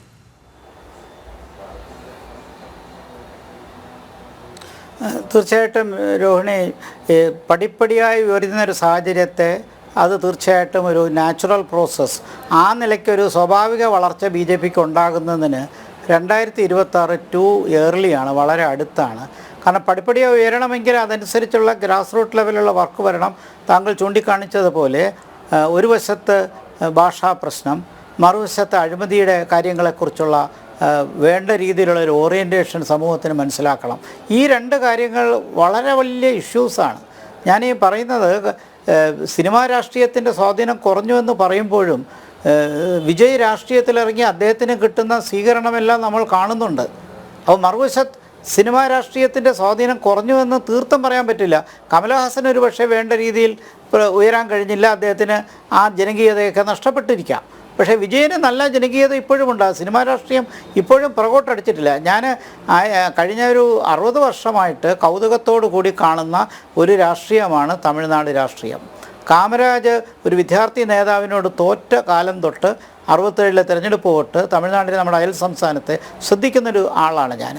അപ്പോൾ തീർച്ചയായിട്ടും അവിടുത്തെ തമിഴകം എന്ന് പറയുന്നത് അത് നിസ്സാരപ്പെട്ട ഒരു ഫോഴ്സല്ല. BJP വാസ്തവത്തിൽ തമിഴ്നാട് വിജയിക്കുകയാണെങ്കിൽ ശരിക്കും ഇന്ത്യയുടെ രാഷ്ട്രീയ ഏകീകരണം, അതായത് പാർട്ടി വഴിയും പൊളിറ്റിക്കലായിട്ടുള്ള ഇൻ്റഗ്രേഷൻ പൂർണ്ണമായി എത്തി എന്ന് വേണമെങ്കിൽ പറയാം. അത് എത്താനുള്ള ബുദ്ധിമുട്ടാണ് ഞാനീ പറഞ്ഞത്. എന്തുകൊണ്ടാണ് ആ ഇൻ്റഗ്രേഷൻ പറ്റുന്നില്ല എന്ന് പറയുന്നത്? നിങ്ങൾക്കറിയാമോ, 1972 വരെ ഇന്ത്യയിൽ നിന്ന് വേറിട്ട് പോയി പ്രത്യേക രാജ്യമാവണമെന്ന് ആവശ്യപ്പെട്ടൊരു പാർട്ടിയാണ് DMK. അതിൽ നിന്നൊക്കെ മാറി അവർക്ക് ഫെഡറലായിട്ടുള്ള കാര്യങ്ങളിൽ, കേന്ദ്ര സംസ്ഥാന ബന്ധങ്ങളിൽ വ്യക്തമായൊരു നിലപാട് എത്രയോ കാലമായിട്ടുണ്ട്. അത് കോൺഗ്രസ് വിരുദ്ധ രാഷ്ട്രീയമായാലും കോൺഗ്രസിനോട് യോജിച്ചു പോകുന്ന രാഷ്ട്രീയമാണെങ്കിലും അതിൻ്റെ ഏറ്റവും നല്ല ഉദാഹരണമാണ് 1971 ഇന്ദിരാഗാന്ധി ലോക്സഭാ തിരഞ്ഞെടുപ്പ് വന്നപ്പോൾ മുഴുവൻ സീറ്റും കൂടുതൽ സീറ്റും കോൺഗ്രസ് ഏറ്റെടുത്തിട്ട് അസംബ്ലി വന്നപ്പോൾ 100% സീറ്റുകളും DMKക്ക് വിട്ടുകൊടുത്തു. എന്ന് പറഞ്ഞാൽ അവിടുത്തെ തമിഴകത്തിൻ്റെ സ്പേസ് റീജിയണൽ ലെവലിൽ ദേശീയ തലത്തിൽ ഇന്ദിരാഗാന്ധിയുടെ കാലം തൊട്ട് അത് അംഗീകാരം കൊടുത്തതാണ്. പിൽക്കാലത്ത് വാജ്പേയി ഗവൺമെൻറ്റിൽ DMK പ്രവർത്തിച്ചിരുന്ന കാലവും ഞാൻ ഓർക്കുകയാണ്. 1999-2004 ഗവൺമെൻറ്റിൽ ആ സമയത്ത് അഴിമതി ആരോപണങ്ങളൊക്കെ അവിടെയുള്ള നേതാക്കന്മാർക്കെതിരെ വന്നെങ്കിലും അന്നത്തെ NDA ഗവൺമെൻറ്റിനെ സ്വാധീനിച്ച് തമിഴ്നാടിന് കിട്ടാവുന്ന ഏറ്റവും നല്ല ഗ്രാൻറ്റുകളും സപ്പോർട്ടുകളും, ഇപ്പോൾ തമിഴ്നാട്ടിലെ റോഡുകളും അവിടുത്തെ അടിസ്ഥാന വികസനവും വിദ്യാഭ്യാസവും ആരോഗ്യരംഗത്തുള്ള മാറ്റങ്ങളുമെല്ലാം കണ്ടു കഴിഞ്ഞാൽ പഴയ കാലത്തെ 47-ലെ തമിഴ്നാടല്ല ഇന്നത്തെ തമിഴ്നാടെന്നുള്ളതാണ് വസ്തുത. സംവരണം എന്ന് പറയുന്ന കാര്യം സ്വാതന്ത്ര്യം കിട്ടുന്നതിന് മുമ്പേ തമിഴ്നാട്ടിൽ വന്നതാണ്. ഇന്നിപ്പോൾ 69% സംവരണം പ്രായോഗികമാക്കിയ ഒരു സംസ്ഥാനം കൂടിയാണ്, 50%-ത്തിനപ്പുറം. അപ്പോൾ ചുരുക്കത്തിൽ അവിടുത്തെ ആ ഒരു സോഷ്യൽ സ്ട്രക്ചർ നോക്കിക്കഴിഞ്ഞാൽ അത് പ്രാദേശികമായിട്ട് ഏകീകരിച്ചു പോവുകയും ദേശീയ പ്രസ്ഥാനങ്ങൾക്ക് വലിയ സ്ഥാനം കിട്ടാതെ, കോൺഗ്രസ് ആദ്യമേ അത് മുട്ടുമടക്കിയ ഒരു സംസ്ഥാനമാണ്. ആകെ രാജീവ് ഗാന്ധി മരിച്ചതിന് ശേഷം വന്ന ലോക്സഭാ തിരഞ്ഞെടുപ്പിൽ മാത്രമാണ് ഒരുപക്ഷെ ഒരു നാഷണൽ ട്രെൻഡിനോടൊപ്പം ഒത്തുനിന്ന് DMKയും തമിഴ്നാടും വോട്ട് ചെയ്തത്. അന്ന് LTTക്കെതിരെയുള്ള വികാരം ശക്തമായി രാജീവ് ഗാന്ധിയുടെ വധത്തിന് ശേഷം നടന്ന തിരഞ്ഞെടുപ്പിൽ. അതൊഴികെ ബാക്കി എല്ലാ സമയത്തും ഒരു ഡിസ്റ്റിങ്ക്ട് ഐഡൻറ്റിറ്റി, അത് MG രാമചന്ദ്രൻ്റെ വ്യക്തിത്വമായാലും ADMKയുടെ നേതൃത്വമായാലും ജയലളിതയുടെ സ്വാധീനമായാലും അവരെയൊക്കെ തോൽപ്പിച്ചിട്ടുണ്ട്. MG രാമചന്ദ്രൻ മാത്രമേ തോക്കാതെ ഉള്ളൂ. ലോക്സഭയിൽ തോറ്റിട്ടുണ്ട്, അദ്ദേഹമല്ല അദ്ദേഹത്തിൻ്റെ പാർട്ടി. പക്ഷേ അസംബ്ലിയിൽ ഒരിക്കലും തോൽക്കാത്ത അദ്ദേഹം ശക്തനായിരുന്നപ്പോൾ MG രാമചന്ദ്രൻ്റെ ADMK എന്നും വിജയിച്ചിട്ടുണ്ട്. ജയലളിത സമയം പരാജയപ്പെട്ടിട്ടുമുണ്ട്. അപ്പോൾ ഈ രണ്ട് പ്രധാനപ്പെട്ട പ്രസ്ഥാനങ്ങൾക്കിടയിൽ കൂടിയാണ് DMK വരേണ്ടത്. അതാണ് ഞാൻ ചൂണ്ടിക്കാണിച്ചത് ബാലികേറ മലയാണെന്ന്. മറ്റൊരു പ്രധാനപ്പെട്ട പ്രശ്നം ഇപ്പോൾ സ്റ്റാലിൻ ചൂണ്ടിക്കാണിക്കുന്നത് അതും കേന്ദ്രവിരുദ്ധമായിട്ടാണ്. അതായത് ഡീലിമിറ്റേഷൻ, ഈ നിയോജകമണ്ഡലങ്ങളുടെ പുനർനിർണയം, ആ പുനർനിർണയ ചർച്ച നടന്നു, പക്ഷേ അത് പൂർണ്ണമായിട്ടില്ല. സെൻസസ് നടക്കാതെ പറ്റത്തില്ല എന്നറിയാം. 2031 തിരഞ്ഞെടുപ്പിനോടുകൂടിയെങ്കിലും ഇപ്പോൾ സ്വാഭാവികമായിട്ടും 2031 ഒരു തിരഞ്ഞെടുപ്പ് വരികയാണെങ്കിൽ 30-ലോ 31-ലോ 2028 സെൻസസ് നടപടികൾ പൂർത്തിയാക്കണം. പക്ഷേ അതിൻ്റെ പിറകിലുള്ളൊരു വലിയൊരു ബോംബ് എന്താണെന്ന് അറിയാമോ? പ്രധാനപ്പെട്ട ഉത്തരേന്ത്യൻ സംസ്ഥാനങ്ങളിൽ ഇതിൻ്റെ സെൻസസ് മാറുമ്പോൾ, സെൻസസ് കണക്കെടുക്കുമ്പോൾ ലോക്സഭാ സീറ്റുകളുടെ എണ്ണം വർദ്ധിപ്പിക്കേണ്ടി വരും. കഴിഞ്ഞ 60 വർഷമായിട്ട് സീറ്റുകളുടെ എണ്ണം നമ്മൾ മാറ്റിയിട്ടില്ല. 543 തന്നെ നിൽക്കുകയാണ്. ഉദാഹരണമായിട്ട് ഉത്തർപ്രദേശ് തന്നെ നമ്മളത് ഡീലിമിറ്റേഷൻ ആ നിലയിൽ കണ്ടാൽ മതി. പുനർനിർണയം എന്നുള്ള നിലയിൽ ഇപ്പോഴുള്ള 80 സീറ്റ് ഉത്തർപ്രദേശിൽ 120 സീറ്റായിട്ട് മാറും. ഇത് കണക്കാക്കിയാണ് സ്റ്റാലിൻ ചൂണ്ടിക്കാണിച്ചത്. ഞങ്ങൾക്കുള്ള 39 സീറ്റ് 32 കുറയും എന്ന് പറയും. അപ്പോൾ ഇതൊക്കെ തമിഴിൻ്റെ വികാരം വർദ്ധിപ്പിക്കുന്ന കാര്യമാണ്. അപ്പോൾ ഈ ഡീലിമിറ്റേഷൻ തന്നെ മറ്റൊരു ചലഞ്ചാണ്. ഇപ്പോൾ ദേശീയ വിദ്യാഭ്യാസ പദ്ധതി നമുക്കത് എങ്ങനെയെങ്കിലും ഓവർകം ചെയ്യാം. പക്ഷേ അത് ഈ സമയത്തും ഗ്രാൻഡ് കിട്ടുന്നില്ല, തമിഴിന് വേണ്ട ഗ്രാൻഡ് കൊടുക്കുന്നില്ല എന്നുള്ള വികാരം വ്യക്തമായിട്ട് പറഞ്ഞുകൊണ്ട് സ്റ്റാലിൻ ജനങ്ങളിടയിൽ മൂവ് ചെയ്യുമ്പോൾ അതിൻ്റെ ഒരു ഇമ്പാക്റ്റ് തമിഴരുടെ ഇടയിൽ DMKക്ക് അനുകൂലമായിട്ടും ഗവൺമെൻറ് അനുകൂലമായിട്ടുള്ള വികാരം സൃഷ്ടിക്കാൻ അവർക്ക് കഴിയുന്നുണ്ട്. അത് ഇല്ല എന്ന് പറയാം. പ്രത്യേകിച്ച് ഗ്രാൻഡ് വരുന്നില്ല. വാജ്പേയിയുടെ സമയത്തൊക്കെ നല്ലപോലെ ഗ്രാൻഡ് കൊടുത്തിട്ടുണ്ട്. ഇപ്പോൾ അതിൻ്റെ പേര് 2020 കോടി രൂപ കൊടുക്കാനുള്ള സമഗ്ര ശിക്ഷാ അഭിയാൻ കൊടുത്തിട്ടില്ല. ഇത് തന്നെ അവർ കത്തിച്ചുകൊണ്ട് നിൽക്കും. പിന്നെ രണ്ടാമതാണ് ഈ മണ്ഡല പുനർനിർണയം. ഇപ്പോൾ ചുരുക്കത്തിൽ ഈ 2 പ്രധാനപ്പെട്ട പ്രാദേശിക വിഷയങ്ങളും കത്തിച്ചുകൊണ്ട് നിൽക്കുമ്പോൾ മറുവശത്ത് എങ്ങനെയാണ് ഇവിടെ ചൂണ്ടിക്കാണിച്ച എടുത്ത് നിരീക്ഷകൻ ചൂണ്ടിക്കാണിച്ച ആ ഒരു കാര്യം, എങ്ങനെയാണ് മിഡിൽ ക്ലാസ്സിൻ്റെ ഇടയിൽ BJPക്ക് ശക്തി വളരുന്നത്? അവിടെ ഇത്രയൊക്കെ പ്രോഗ്രസ് വിദ്യാഭ്യാസ രംഗത്തും ആരോഗ്യരംഗത്തും അടിസ്ഥാന വികസന രംഗത്തുമൊക്കെ തമിഴ്നാട്ടിൽ വലിയ പുരോഗതി ഉണ്ടായിട്ടുണ്ട്. നമ്മളൊക്കെ യാത്ര ചെയ്യുന്ന ആൾ നമുക്കറിയാം. അത് നിൽക്കുമ്പോഴും ഇപ്പോഴും ഈ ജാതിക്കളി ഒട്ടും കുറഞ്ഞിട്ടുമില്ല. അവിടെയും ഈ ഫാക്ടർ ആ ജാതിക്കളി വരുന്നതും ഹിന്ദുത്വ ആശയത്തിന് വിരുദ്ധമായിട്ടല്ലേ വരുന്നത്. അപ്പോൾ ചുരുക്കത്തിൽ ഇതെല്ലാം കീറാമുട്ടികളായിട്ട് നിൽക്കുകയും അവിടെ ഉണ്ടാകുന്ന ഇത്തരം സാഹചര്യങ്ങൾ. ഇപ്പോൾ അണ്ണാമലൈ വിദ്യാഭ്യാസമുള്ള ആളാണ്, IPSCന്ന് രാജ്യവത്തി രാഷ്ട്രീയത്തിൽ വന്ന ആളാണ്. അദ്ദേഹത്തിന് മിഡിൽ ക്ലാസ്സിന് അപ്പീൽ ചെയ്യുന്ന ഒരുപാട് കാര്യങ്ങൾ പറയാൻ പറ്റും. അദ്ദേഹം പിന്നോക്ക സമുദായക്കാരനാണ്. ഇതൊക്കെ സത്യമാണ്. പക്ഷേ എന്നാലും ആ ഒരു നോർത്ത് ഇന്ത്യൻ ടാഗ് അവിടെ നിലനിൽക്കുന്നത് മാറ്റണം. അത് കേരളത്തിൽ പോലും അത് മാറിയേക്കും. പക്ഷേ തമിഴ്നാട് അതിനേക്കാൾ ബുദ്ധിമുട്ടാണ്. കർണാടകയിൽ BJP അധികാരത്തിൽ പല പ്രാവശ്യം വന്നല്ലോ. അപ്പോൾ ഈ പശ്ചാത്തലത്തിൽ നമ്മൾ അതിനെ വളരെ നിസ്സാരമായിട്ട് അങ്ങ് 26-ൽ ജയിച്ചു കളയാമെന്ന് പറഞ്ഞാൽ അത് ഞങ്ങൾ രാഷ്ട്രമീമാംസയൊക്കെ പഠിപ്പിക്കുന്ന അധ്യാപകർ നമുക്കത് തോന്നുന്നൊരു പ്രായോഗികതയുണ്ട്. അത് എത്രത്തോളം പടിപ്പടിയാണെന്ന് താങ്കൾ ചൂണ്ടിക്കാണിച്ചതിനോട് ഞാൻ യോജിക്കുന്നുണ്ട്. ഒരു പക്ഷേ 10-20 വർഷം കൊണ്ട് വളരാനുള്ള സാഹചര്യമൊക്കെ ഉണ്ടായേക്കാം. പക്ഷെ അത് പൊടുന്നനമേ സംഭവിക്കുമെന്ന് എനിക്ക് തോന്നുന്നില്ല. 1998 കോയമ്പത്തൂർ ബ്ലാസ്റ്റിന് ശേഷമുണ്ടായ ഒരു വികാരം, തീവ്രവാദികൾക്കെതിരെ ഉണ്ടായ വികാരം, ആ സമയത്ത് മാത്രമാണ് 3 ലോക്സഭാ സീറ്റ് BJP നേടിയത്. പിന്നീട് ആ ലോക്സഭാ സീറ്റ് പോലും BJPക്ക് തമിഴ്നാട്ടിൽ കിട്ടിയിട്ടില്ല എന്നുള്ളത്. അപ്പോൾ ഇലക്ട്രൽ പൊളിറ്റിക്സ് മാത്രമല്ല, അവിടുത്തെ ഒരു സോഷ്യൽ ഫാക്ടർ, സോഷ്യൽ സ്ട്രക്ചർ, അതെല്ലാം വലിയ വെല്ലുവിളികളാണ്. ഇനി ADMK ഭാവിയിൽ ഇല്ലാതാവുന്ന ഒരു സാഹചര്യം വരുമ്പോൾ ആ സ്പേസിലേക്ക് BJP കയറേണ്ടി വരും. കാരണം ADMKക്ക് ഇപ്പോൾ പറഞ്ഞ OPSൻ്റെ EPS നേതാക്കന്മാർ തമ്മിലുള്ള അടി ഇവിടെ നിൽക്കുകയും അവർക്ക് 2-3 തവണ ഇലക്ഷൻ തോറ്റു കഴിഞ്ഞാൽ പിന്നെ ഒരുവിധപ്പെട്ട അണികളെല്ലാം ഒന്നുകിൽ BJP ചേരും, അല്ലെങ്കിൽ തീർച്ചയായിട്ടും DMK ചേരും. അങ്ങനെ ADMKക്ക് വലിയൊരു ഭാവി ഞാൻ കാണുന്നില്ല. പക്ഷേ വിജയൻ്റെ സിനിമാ നടൻ വിജയൻ്റെ പാർട്ടിക്കും മുഖ്യധാര പാർട്ടിയായ DMKയും അവിടെ ശക്തമായി നിലനിൽക്കുന്നു എന്നുള്ളൊരു യാഥാർത്ഥ്യം നമ്മൾ കുറച്ച് കാണാൻ പറ്റില്ല. അതെ, ശ്രീ TP ജയചന്ദ്രൻ മാസ്റ്റർ, അതുതന്നെയല്ലേ? അതായത് BJPയെ പ്രതിരോധിക്കാൻ ഒരു ഭാഗത്ത് ശക്തമായി തന്നെ DMK നിലനിൽക്കുന്നുണ്ട്. അതോടൊപ്പം തന്നെ എവിടെയാണോ രാഷ്ട്രീയം കളി നടത്തേണ്ടത്, അതായത് ദ്രാവിഡ രാഷ്ട്രീയത്തിൽ ഊന്നിക്കൊണ്ട് എവിടെയൊക്കെ തമിഴ് ജനതയുടെ വികാരം അത് ഉയർത്താൻ സാധിക്കുമോ അവിടെയെല്ലാം കൃത്യമായി തന്നെ സ്റ്റാലിനും ഉദയനിധി സ്റ്റാലിനുമൊക്കെ പറഞ്ഞു വയ്ക്കുന്ന ചില രാഷ്ട്രീയ തന്ത്രങ്ങളുണ്ട്. അവർ അത് പയറ്റുന്നുമുണ്ട്. അവിടെയാണ് BJP ശക്തമായ പ്രതിരോധം സൃഷ്ടിക്കേണ്ടത്. അതിലുപരി DMK എന്നുള്ള ഒരു ശക്തിയോടൊപ്പം തന്നെ ഇപ്പം TVKയും ഉയർന്നു വരികയാണ്. TVKക്ക് വലിയ രീതിയിലുള്ള ഒരു സ്വാധീനം ചെലുത്താൻ ഒരു പക്ഷേ ഈ സിനിമാ വ്യവസായത്തിൽ തന്നെ വിജയ് നിൽക്കുന്നതുകൊണ്ട് ഒരു പരിധിവരെ സാധിച്ചു എന്നുമിരിക്കും. അതുകൊണ്ട് ഈ 2 പ്രതിയോഗികൾ, ഒന്ന് വളരെ ശക്തനാണ്, ഒന്ന് മുന്നേറിക്കൊണ്ടിരിക്കുന്നു. ADMK സംബന്ധിച്ചിടത്തോളം അതിപ്പോൾ ഒരു പുനരുജ്ജീവനത്തിന്റെ പാതയിലാണ്. അത് എങ്ങോട്ടേക്ക് പോകുമെന്നുള്ളത് പറയാൻ കഴിയില്ല. അതുകൊണ്ട് BJPയെ സംബന്ധിച്ചിടത്തോളം വെല്ലുവിളികൾ മുന്നിൽ വളരെ കൂടുതൽ തന്നെയാണ്.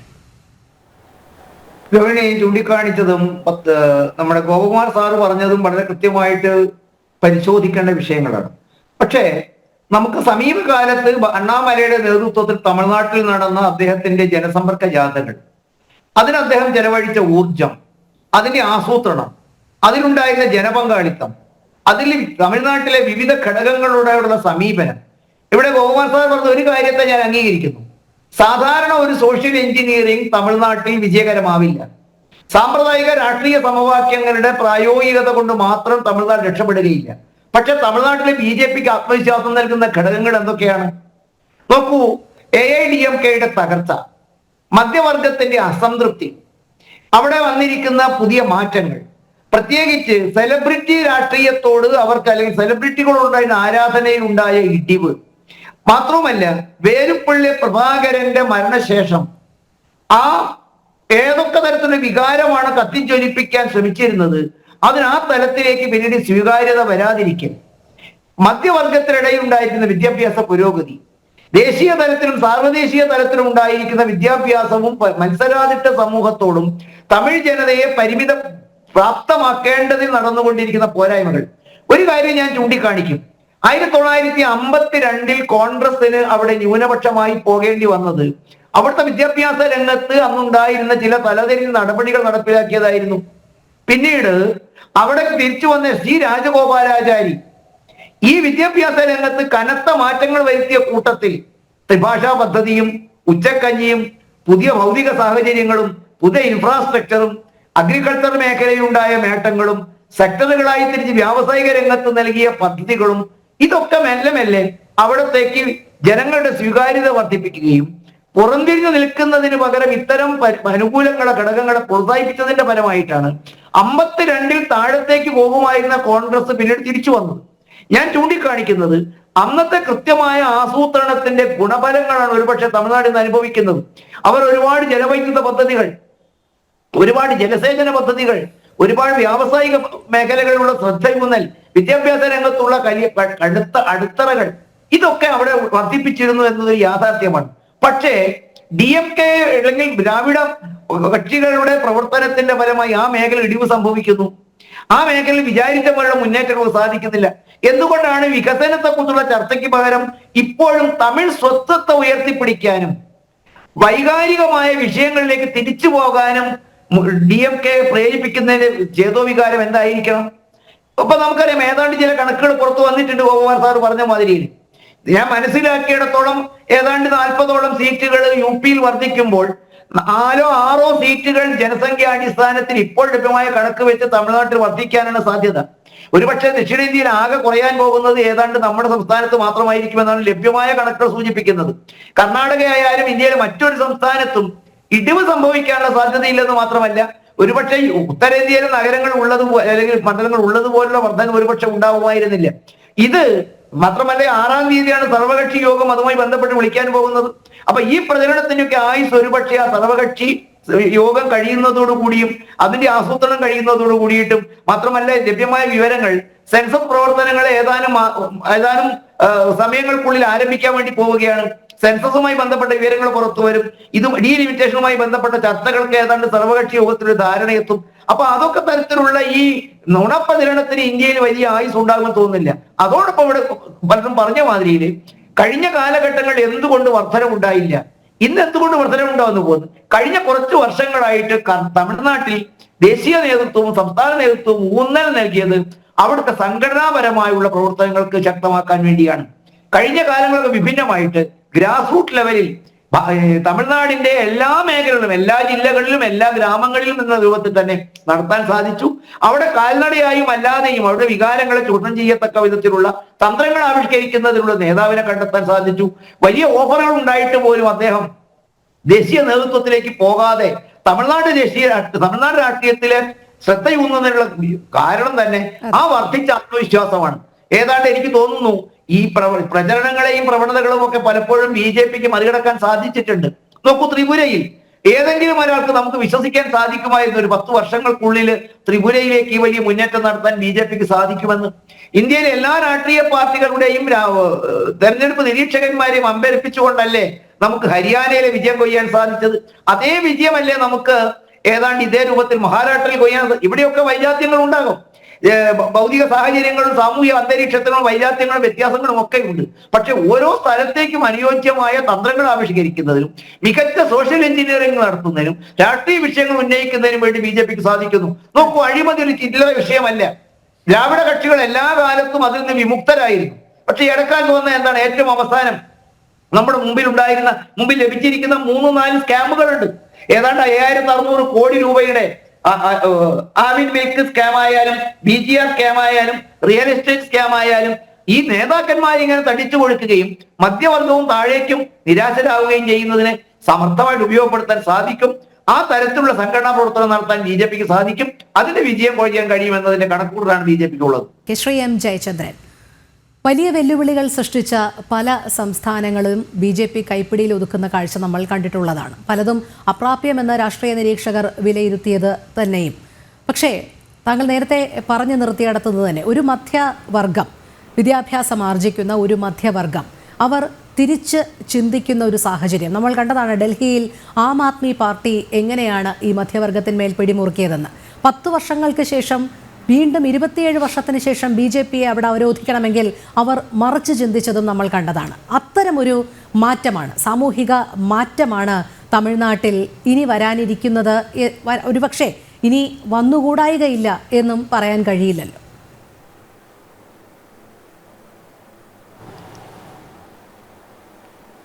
അതൊന്നും പറയാൻ കഴിയില്ല. കാര്യം രാഷ്ട്രീയമാണ്. മാറ്റങ്ങളൊക്കെ സ്വാഭാവികമായും ഉണ്ടാവുക തന്നെ ചെയ്യും, ഇന്നല്ലെങ്കിൽ നാളെ ഉണ്ടാവും. പക്ഷേ ഇപ്പോൾ അമിത്ഷായുടെ ഈ ഇന്നത്തെ പ്രസ്താവന വെച്ചുകൊണ്ട്, പ്രസംഗം വെച്ചുകൊണ്ട് നമ്മൾ അങ്ങനെ അസസ് ചെയ്യേണ്ട കാര്യമുണ്ടെന്ന് എനിക്ക് തോന്നുന്നില്ല. അതുകൊണ്ടാണ് ഞാൻ ആദ്യം അത് പറഞ്ഞത്.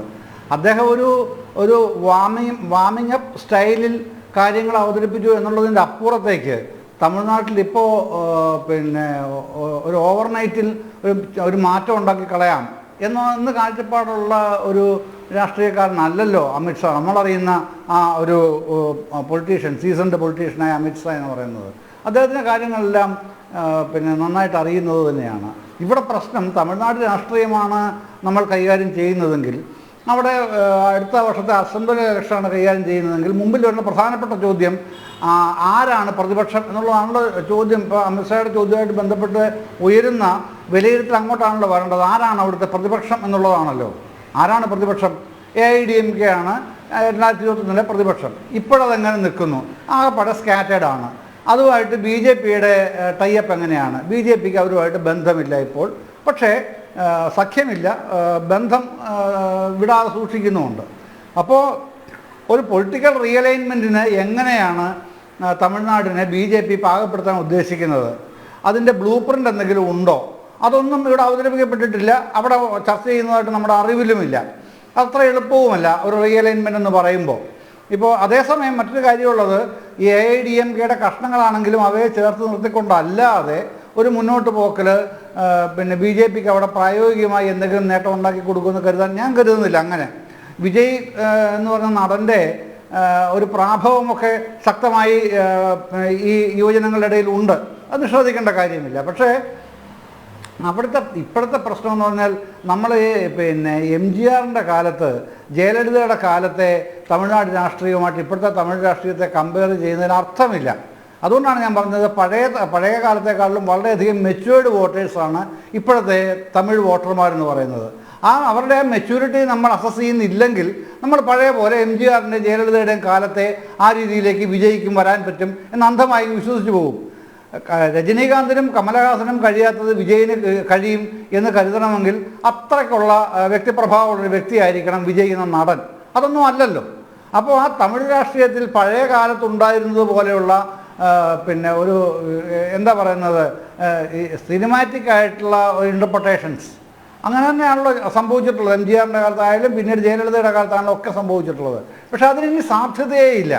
ഇപ്പോൾ പിന്നെ രാജ്കുമാറിൻ്റെ കാര്യത്തിൽ കന്നഡയിൽ ഒരു കാലത്ത് അങ്ങനെ ഉണ്ടായിരുന്നു. ആന്ധ്രാപ്രദേശിൽ NTRൻ്റെ കാലത്ത് അതുണ്ടായിരുന്നു. പക്ഷേ അതൊക്കെ പിന്നീട് എങ്ങനെയാണ് ഫെയ്ഡ് ഔട്ട് ആയതെന്നുള്ളത് നമുക്കറിയാം. അത് തന്നെയാണ് തമിഴ്നാട്ടിൽ നടക്കുന്നത്. ഈ നമ്മുടെ നാട്ടിൽ ഇപ്പം ഈ നൂറ്റാണ്ടിൻ്റെ ഇപ്പോൾ 25 വർഷം, 4 നൂറ്റാണ്ടായല്ലോ. ഇത്രയും കാലഘട്ടം എടുക്കുകയാണെങ്കിൽ ഏതാണ്ട് ഒരു 5 ഗവൺമെൻറ്റുകൾ മാറി മാറി വന്നിട്ടുണ്ട് തമിഴ്നാട്ടിലും കേരളത്തിലും ഒക്കെ ആയിട്ട്. ഏതാണ്ട് 5 ഗവൺമെൻറ്റുകൾ വന്നിട്ടുണ്ട്. ഈ 5 ഗവൺമെൻറ്റുകൾ തമിഴ്നാട്ടിൽ കൊണ്ടുവന്ന മാറ്റം ഒന്ന് അസസ് ചെയ്യണം. ആദ്യം BJP എങ്കിൽ BJP ചെയ്യണം, എല്ലാ പാർട്ടികളും ചെയ്യുന്നുണ്ടെന്ന് ഞാൻ വിശ്വസിക്കുന്നത്. അപ്പോൾ ആ മാറ്റം പെട്ടെന്ന് നമുക്ക് മനസ്സിലാവാൻ കഴിയുന്ന എങ്ങനെയാണെന്നറിയാമോ? ഈ ഒരുപാട് തമിഴന്മാർ 2000-ൻ്റെ തുടക്കത്തിലൊക്കെ ഏതാണ്ട് 2005, 2008, 2010 വരെ മാക്സിമം ഉണ്ടായിരുന്നു. ഏത് മേഖലയിലും ഉണ്ടായിരുന്നു പണിക്ക്. അത് കഴിഞ്ഞ് പിന്നെ അവർ അപ്രത്യക്ഷരായി. എവിടെ പോയി അവർ? അവർക്ക് ഇവിടെ വരേണ്ട കാര്യമില്ലാത്ത വിധം അവരുടെ വരുമാനം വേറൊരു വരുമാന സ്രോതസ്സിലേക്ക് അവർ മാറി. തമിഴ്നാട് ആ തരത്തിൽ പിന്നെ ഈ വ്യവസായം കൊണ്ട് കുറേയധികം മാറ്റങ്ങൾ ഉണ്ടാക്കി. ആ മാറ്റങ്ങൾ കാണാതിരുന്നിട്ടൊന്നും കാര്യമില്ല. പഴയ പോലെ സിനിമാ കഥ പറഞ്ഞൊന്നും വോട്ട് കിട്ടില്ല. അത് വിജയിനെ കൂട്ടുപിടിച്ചാൽ BJPക്ക് അങ്ങ് നാളെ ഭരിച്ചു കളയാം എന്നൊക്കെയാണ് ധരിക്കുന്നതെങ്കിൽ അത്തരം ധാരണ അമിത്ഷായെ പോലുള്ള ഞാനീ പറഞ്ഞ സീസൺഡ് പൊളിറ്റീഷ്യന് ഉണ്ടാവുന്ന ഞാൻ വിചാരിക്കുന്നതേ ഇല്ല. അങ്ങനെയൊന്നും കാണില്ല. പക്ഷേ ഒരു 5 വർഷം അല്ലെങ്കിൽ ഒരു 10 വർഷം എന്നുള്ള ഒരു ലക്ഷ്യം വെച്ചിട്ട് പോവുകയാണെന്നുണ്ടെങ്കിൽ BJPക്ക് അവിടെ എന്തെങ്കിലും ചെയ്യാൻ കഴിഞ്ഞേക്കാം. അത് സാധ്യതയുണ്ട് എന്നുള്ളതല്ലാതെ BJPക്ക് ഒരു ഓവർനൈറ്റിൽ അവിടെ നിന്ന് അമിത്ഷാ ഇന്ന് അങ്ങനെ പറഞ്ഞതുകൊണ്ട് അടുത്ത വർഷം ഭരിക്കാൻ പറ്റും എന്നൊരു തെറ്റിദ്ധാരണയുടെ ആവശ്യമില്ല. അവർക്ക് പോലും അങ്ങനെ ഉണ്ടാവില്ല നേതൃത്വത്തിന് എന്നാണ് ഞാൻ കരുതുന്നത്. അതെ. ശ്രീ G. ഗോപകുമാർ, അമിത്ഷായെ പോലെ പരിണിതപ്രജ്ഞനായ ഒരു നേതാവ് ഇത്തരത്തിലൊരു പ്രസ്താവന നടത്തുമ്പോൾ നമ്മൾ മുൻപ് പറഞ്ഞതുപോലെ അദ്ദേഹത്തിന് തികച്ചും ധാരണകൾ, യാഥാർത്ഥ്യ ബോധം ഉണ്ടാകും എന്നുള്ള കാര്യത്തിൽ സംശയമൊന്നുമില്ല. അണികൾക്കിടയിൽ ആവേശം ജനിപ്പിക്കുക എന്നുള്ളത് വസ്തുത തന്നെയാണ്. അതോടൊപ്പം പടിപ്പടിയായി ഉയർന്നു വരാൻ കഴിയും എന്നുള്ള ആത്മവിശ്വാസം തന്നെയാണോ ഇവിടെ BJP വെച്ച് പുലർത്തുന്നത്? കാരണം ഇപ്പോൾ 2026 നിയമസഭാ തെരഞ്ഞെടുപ്പിൽ അല്ലെങ്കിൽ പോലും ഒരു പക്ഷേ നാളെ DMKക്ക് വലിയ രീതിയിലുള്ള വെല്ലുവിളി TVK സൃഷ്ടിക്കുകയാണ്, അല്ലെങ്കിൽ ഏതെങ്കിലും രീതിയിലുള്ള രാഷ്ട്രീയ സാഹചര്യം DMKക്കെതിരായി വരികയും DMK ദുർബലമാകുകയും ചെയ്യുന്ന ഒരു സാഹചര്യം ഉണ്ടായാൽ അത് BJPക്ക് അനുകൂല ഘടകമാകും എന്നുള്ളൊരു ധാരണയും BJP വെച്ച് പുലർത്തുന്നുണ്ടോ? കാരണം മുൻപുള്ള രാഷ്ട്രീയം പരിശോധിക്കുകയാണെങ്കിൽ DMK BJPയിൽ ചേരായികയൊന്നുമില്ലല്ലോ.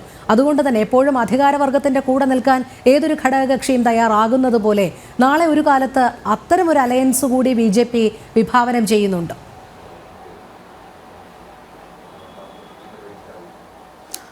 അല്ല, അതിനോട് യോജിക്കുകയാണ്. കാരണം ഈ രാഷ്ട്രീയത്തിൽ അസാധ്യമായ ഒന്നുമില്ല. ഒരു കാലത്ത് DMK BJPയിൽ അലയൻസിൽ ചേരില്ല, ഞങ്ങളൊരു വേറെ വലിയൊരു പ്രസ്ഥാനമാണ് എന്നൊക്കെ പറഞ്ഞ് നടന്ന കരുണാനിധിയൊക്കെ 99-ലും 2004 വരെ ഭരണത്തിൻ്റെ ഭാഗമായിരുന്നു എന്നുള്ളത് നമ്മൾ ഒരിക്കലും മറക്കുന്നില്ല. അതിനനുസരിച്ച് അവർക്കുള്ള ഗുണം കേന്ദ്രത്തിൽ നിന്ന് സംസ്ഥാനത്തിന് കിട്ടുകയും അത് നന്നായി ഉപയോഗിക്കാനും അതിനുള്ളൊരു പ്രത്യേക ഒരു പ്രാവീണ്യം DMKക്കുമുണ്ട്. അപ്പോൾ ഈ പറഞ്ഞതുപോലെ ഇത്തരമൊരു റീഅലൈൻമെൻറ്റ് വരുമ്പോൾ ഏതെങ്കിലും ഒരു പ്രധാനപ്പെട്ട ഇപ്പോൾ 3 പ്രാദേശിക കക്ഷികൾ നമ്മുടെ മുമ്പിൽ തന്നെ ശക്തമായിട്ടുണ്ട്. അത് ADMK ആയാലും DMK ആയാലും.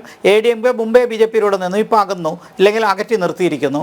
DMK ഒരു കാലത്ത് BJPയുമായിട്ട് നാഷണൽ ലെവൽ അലയൻസ് ഉണ്ടായിരുന്നു. ഇനി വിജയിൻ്റെ കക്ഷിയും അതുപോലെ ഒരു മൂവ്മെൻ്റായിട്ട് വരില്ല എന്നും പറയാൻ പറ്റില്ല. കാരണം അവിടെയുള്ള തമിഴ് വികാരം അവിടെ ശക്തമായിട്ടുണ്ട്. പിന്നെ മാത്രമല്ല DMKക്ക് ഉള്ള മറ്റൊരു പ്രശ്നം ഈ കുടുംബാധിപത്യമാണ്. മകൻ്റെ മകനും ഇങ്ങനെ ആ നിലയ്ക്ക് ഒരു കോൺഗ്രസിൻ്റെ രാഷ്ട്രീയം പോലെ ഒരു കുടുംബാധിപത്യ സംസ്കാരം പുലർത്തുകയും അത് തമിഴ്നാട്ടിലെ പൊതുവിലുള്ള ഒരു സ്വഭാവമുണ്ട്. അത് സിനിമയുടെ രാഷ്ട്രീയം മാത്രമല്ല, ഈ നേതാവിൻ്റെ കീഴിൽ പ്രവർത്തിക്കുന്നതിൽ അവർക്ക് പ്രത്യേകിച്ച് ഒരു പ്രത്യേക ഒരു സ്വഭാവമുണ്ട്. അതിന് അന്ധമായ നേതൃത്വത്തെ അനുകരിക്കുന്നൊരു സ്വഭാവമുണ്ട്. കേരളത്തിലെ പോലെ എല്ലാ വിമർശന ബുദ്ധിയോടെ ഒരു ഹൈപ്പർ ക്രിട്ടിക്കൽ ക്യാരക്ടറിൽ കാണുന്നൊരു സൊസൈറ്റി അല്ല. അവിടെ ഒരു പൊതുസമൂഹം പോലും ശക്തമല്ല. അപ്പോൾ ആ നിലയ്ക്ക് അവിടെ വന്നിട്ടുള്ള മാറ്റങ്ങളും വിപ്ലവങ്ങളും അതോടൊപ്പം തന്നെ ഇപ്പോഴുണ്ടാകുന്ന പുരോഗതിയും പുതിയതായിട്ട് വരുന്ന തലമുറയും അവരെല്ലാം മാറ്റത്തിന് ചിന്തിക്കാം. അതുകൊണ്ട് നമ്മൾ ഈ ചർച്ച എന്തായാലും എടുത്തത് നന്നായി. കാരണം പൊടുന്നനവേ അല്ലെങ്കിലും ഏറ്റവും പ്രധാനപ്പെട്ട ഒരു നേതാവ് BJPക്ക് വിജയസാധ്യത ഉടനെ തന്നെ ഉണ്ട് എന്ന് പറയുമ്പോൾ അത് തീർച്ചയായിട്ടും ദേശീയ തലത്തിലും സംസ്ഥാന തലത്തിലും പ്രാദേശിക തലത്തിലുമൊക്കെ ചർച്ചയാകും. അത് തർക്കമില്ലാത്ത കാര്യമാണ്.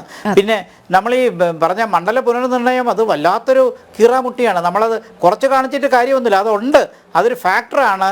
അത് വരുമ്പോൾ തമിഴ്നാടിനും കേരളത്തിനും ഒക്കെ സീറ്റ് കുറയേണ്ടതാണ്. ഉള്ള സീറ്റ് നിലനിർത്തിയാൽ പോലും മറ്റ് പല സംസ്ഥാനങ്ങൾക്ക് സീറ്റ് വല്ലാണ്ടങ്ങ് കൂടുമ്പോൾ നയരൂപീകരണത്തിനകത്ത് ഫെഡറൽ ചോദ്യങ്ങളുണ്ടാകും. അത് അത്ര നിസ്സാരമായിട്ട് കാണണ്ട. അതൊക്കെ സോൾവ് ചെയ്യേണ്ടത് വരുംകാലത്ത് ഭരണകർത്താക്കളുടെ വലിയ ചുമതലയാണ്.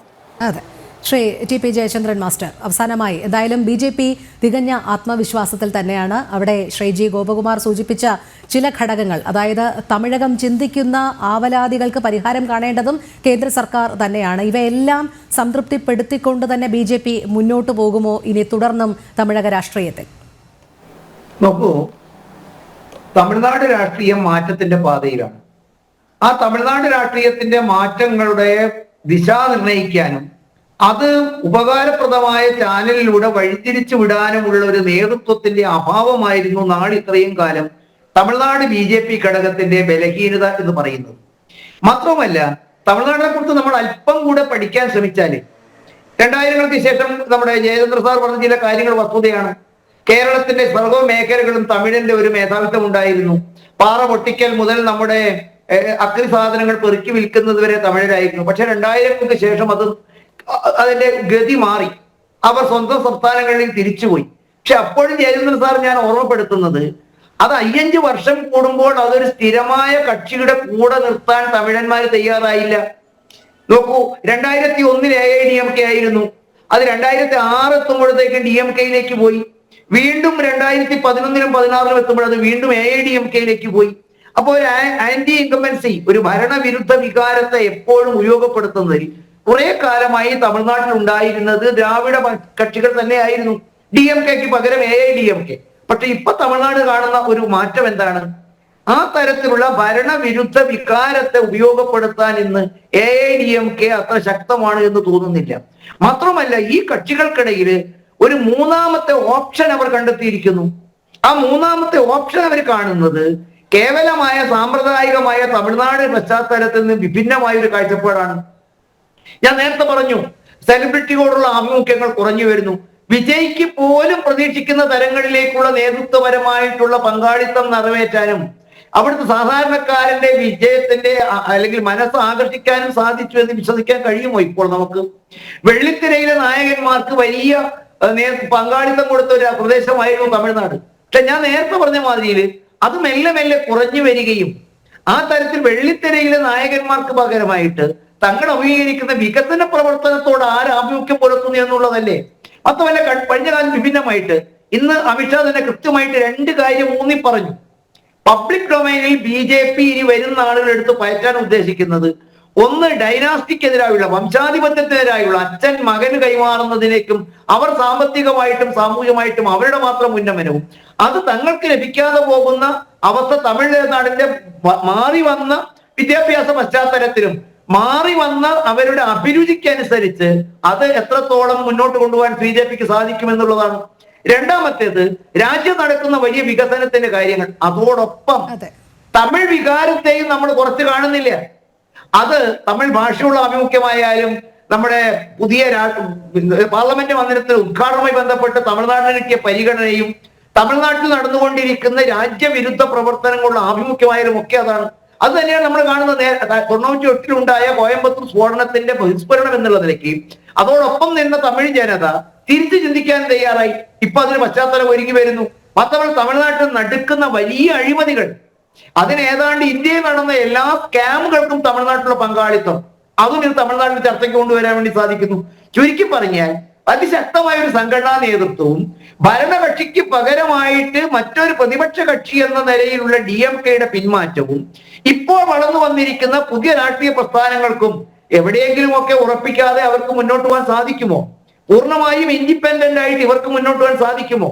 അവരിലും നാളെ മാറ്റങ്ങളിലും അവർക്കും തീരുമാനങ്ങളിലും അനുകൂല മാറ്റങ്ങൾ ഉണ്ടാകേണ്ടേ? അതിനൊക്കെ ആവശ്യമായ മുന്നൊരുക്കങ്ങളും പിൻബല പ്രവർത്തനങ്ങളും ആരംഭിച്ചു കഴിഞ്ഞു BJP എന്നുള്ളതാണ് അമിത്ഷാ ഇന്ന് മുന്നോട്ട് വെച്ച വാക്കിൽ നിന്നും നമുക്ക് കിട്ടിക്കൊണ്ടിരിക്കുന്ന കൃത്യമായ ഫീഡ്ബാക്ക് എന്ന് പറയുന്നത്. അതുകൊണ്ട് തമിഴ് രാഷ്ട്രീയവും ഇന്ത്യയിൽ നടക്കുന്ന മൊത്തം മാറ്റത്തിനനുസരിച്ച് ഭാരതീയ ജനതാ പാർട്ടി സംഘടനാ പ്രവർത്തനവും പ്രചരണ സംവിധാനങ്ങളും ശക്തമായ പ്രവർത്തനങ്ങളും കൊണ്ട് വരും നാളുകളിൽ തമിഴ്നാട്ടിൽ, ഞാൻ നേരത്തെ പറഞ്ഞ ത്രിപുരയിലും പശ്ചിമ ബംഗാളിലും മഹാരാഷ്ട്രയിലും ഹരിയാനയിലും ഏറ്റവും അവസാനം ന്യൂഡൽഹിയിൽ പോലും ഉണ്ടായ മാറ്റങ്ങൾ നമ്മുടെ സാമ്പ്രദായിക രാഷ്ട്രീയ നിരീക്ഷകന്മാർക്കും രാഷ്ട്രീയ സമവാക്യങ്ങൾക്കും അതീതമായിരുന്നു. അതാണ് BJP-യുടെ വിജയത്തിന്റെയും പിൻബലം എന്ന് പറയുന്നത്. ആ വിജയത്തിന്റെ ഫോർമുലയാണ് തമിഴ്നാട്ടിൽ വരും നാളുകളിൽ BJP നടപ്പിലാക്കാൻ പോകുന്നത്. അത് വിജയത്തിൽ കുറഞ്ഞുള്ള ഒരു പ്രവർത്തനവുമായിട്ടല്ല നമ്മൾ മുന്നോട്ട് പോകുന്നത്. തമിഴ്നാടിന്റെ ഭരണമാണ് നമ്മൾ ലക്ഷ്യം വെക്കുന്നത്. ആ തരത്തിലുള്ള പ്രവർത്തനങ്ങൾക്ക് ആസൂത്രണവും വരും നാളുകളിൽ ഉണ്ടാകും. അതിന് കേന്ദ്ര നേതൃത്വം തന്നെ വളരെ നേരത്തെ തയ്യാറെടുത്തിരിക്കുന്നു. അതിന് പിന്തുണയുമായിട്ട് നേതൃത്വത്തിന്റെ സപ്പോർട്ട് ഉണ്ടായിരിക്കുന്നു. ആ സൂചനയാണ് ഇന്ന് അമിത്ഷാ നൽകിയത്. അതുകൊണ്ട് തമിഴ്നാടിന്റെ ഭരണം പിടിക്കാനുള്ള പ്രവർത്തനങ്ങൾ വരും നാളുകളിൽ BJP ഒരു കോംപ്രമൈസും ഇല്ലാതെ മുന്നോട്ട് പോകും. കൊടിയ അഴിമതിയും രാജ്യവിരുദ്ധ പ്രവർത്തനങ്ങളും വംശാധിപത്യവും മക്കൾ രാഷ്ട്രീയവും പ്രതിപക്ഷത്തിന്റെ ദൗർബല്യങ്ങളും ജനങ്ങൾക്കുള്ള അസ്വസ്ഥതകളും സമർത്ഥമായിട്ട് ഉപയോഗപ്പെടുത്താനുള്ള പ്രവർത്തനങ്ങളുമായിട്ട് BJP പോയി കഴിഞ്ഞാൽ വിജയം അകലെയല്ല, അത് അപ്രാപ്യമല്ല എന്നാണ് ചൂണ്ടിക്കാണിക്കാറുള്ളത്. അതെ, അത് തന്നെയാണ്. BJPയുടെ തന്ത്രം തമിഴ്നാട്ടിൽ വിജയിക്കുമോ എന്നുള്ളത് തന്നെയാണ്. ചർച്ചയുടെ സമയം ഇവിടെ പൂർണ്ണമാവുകയാണ്. പങ്കെടുത്ത എല്ലാ അതിഥികൾക്കും നന്ദി, ഒപ്പം പ്രേക്ഷകർക്കും നമസ്തേ.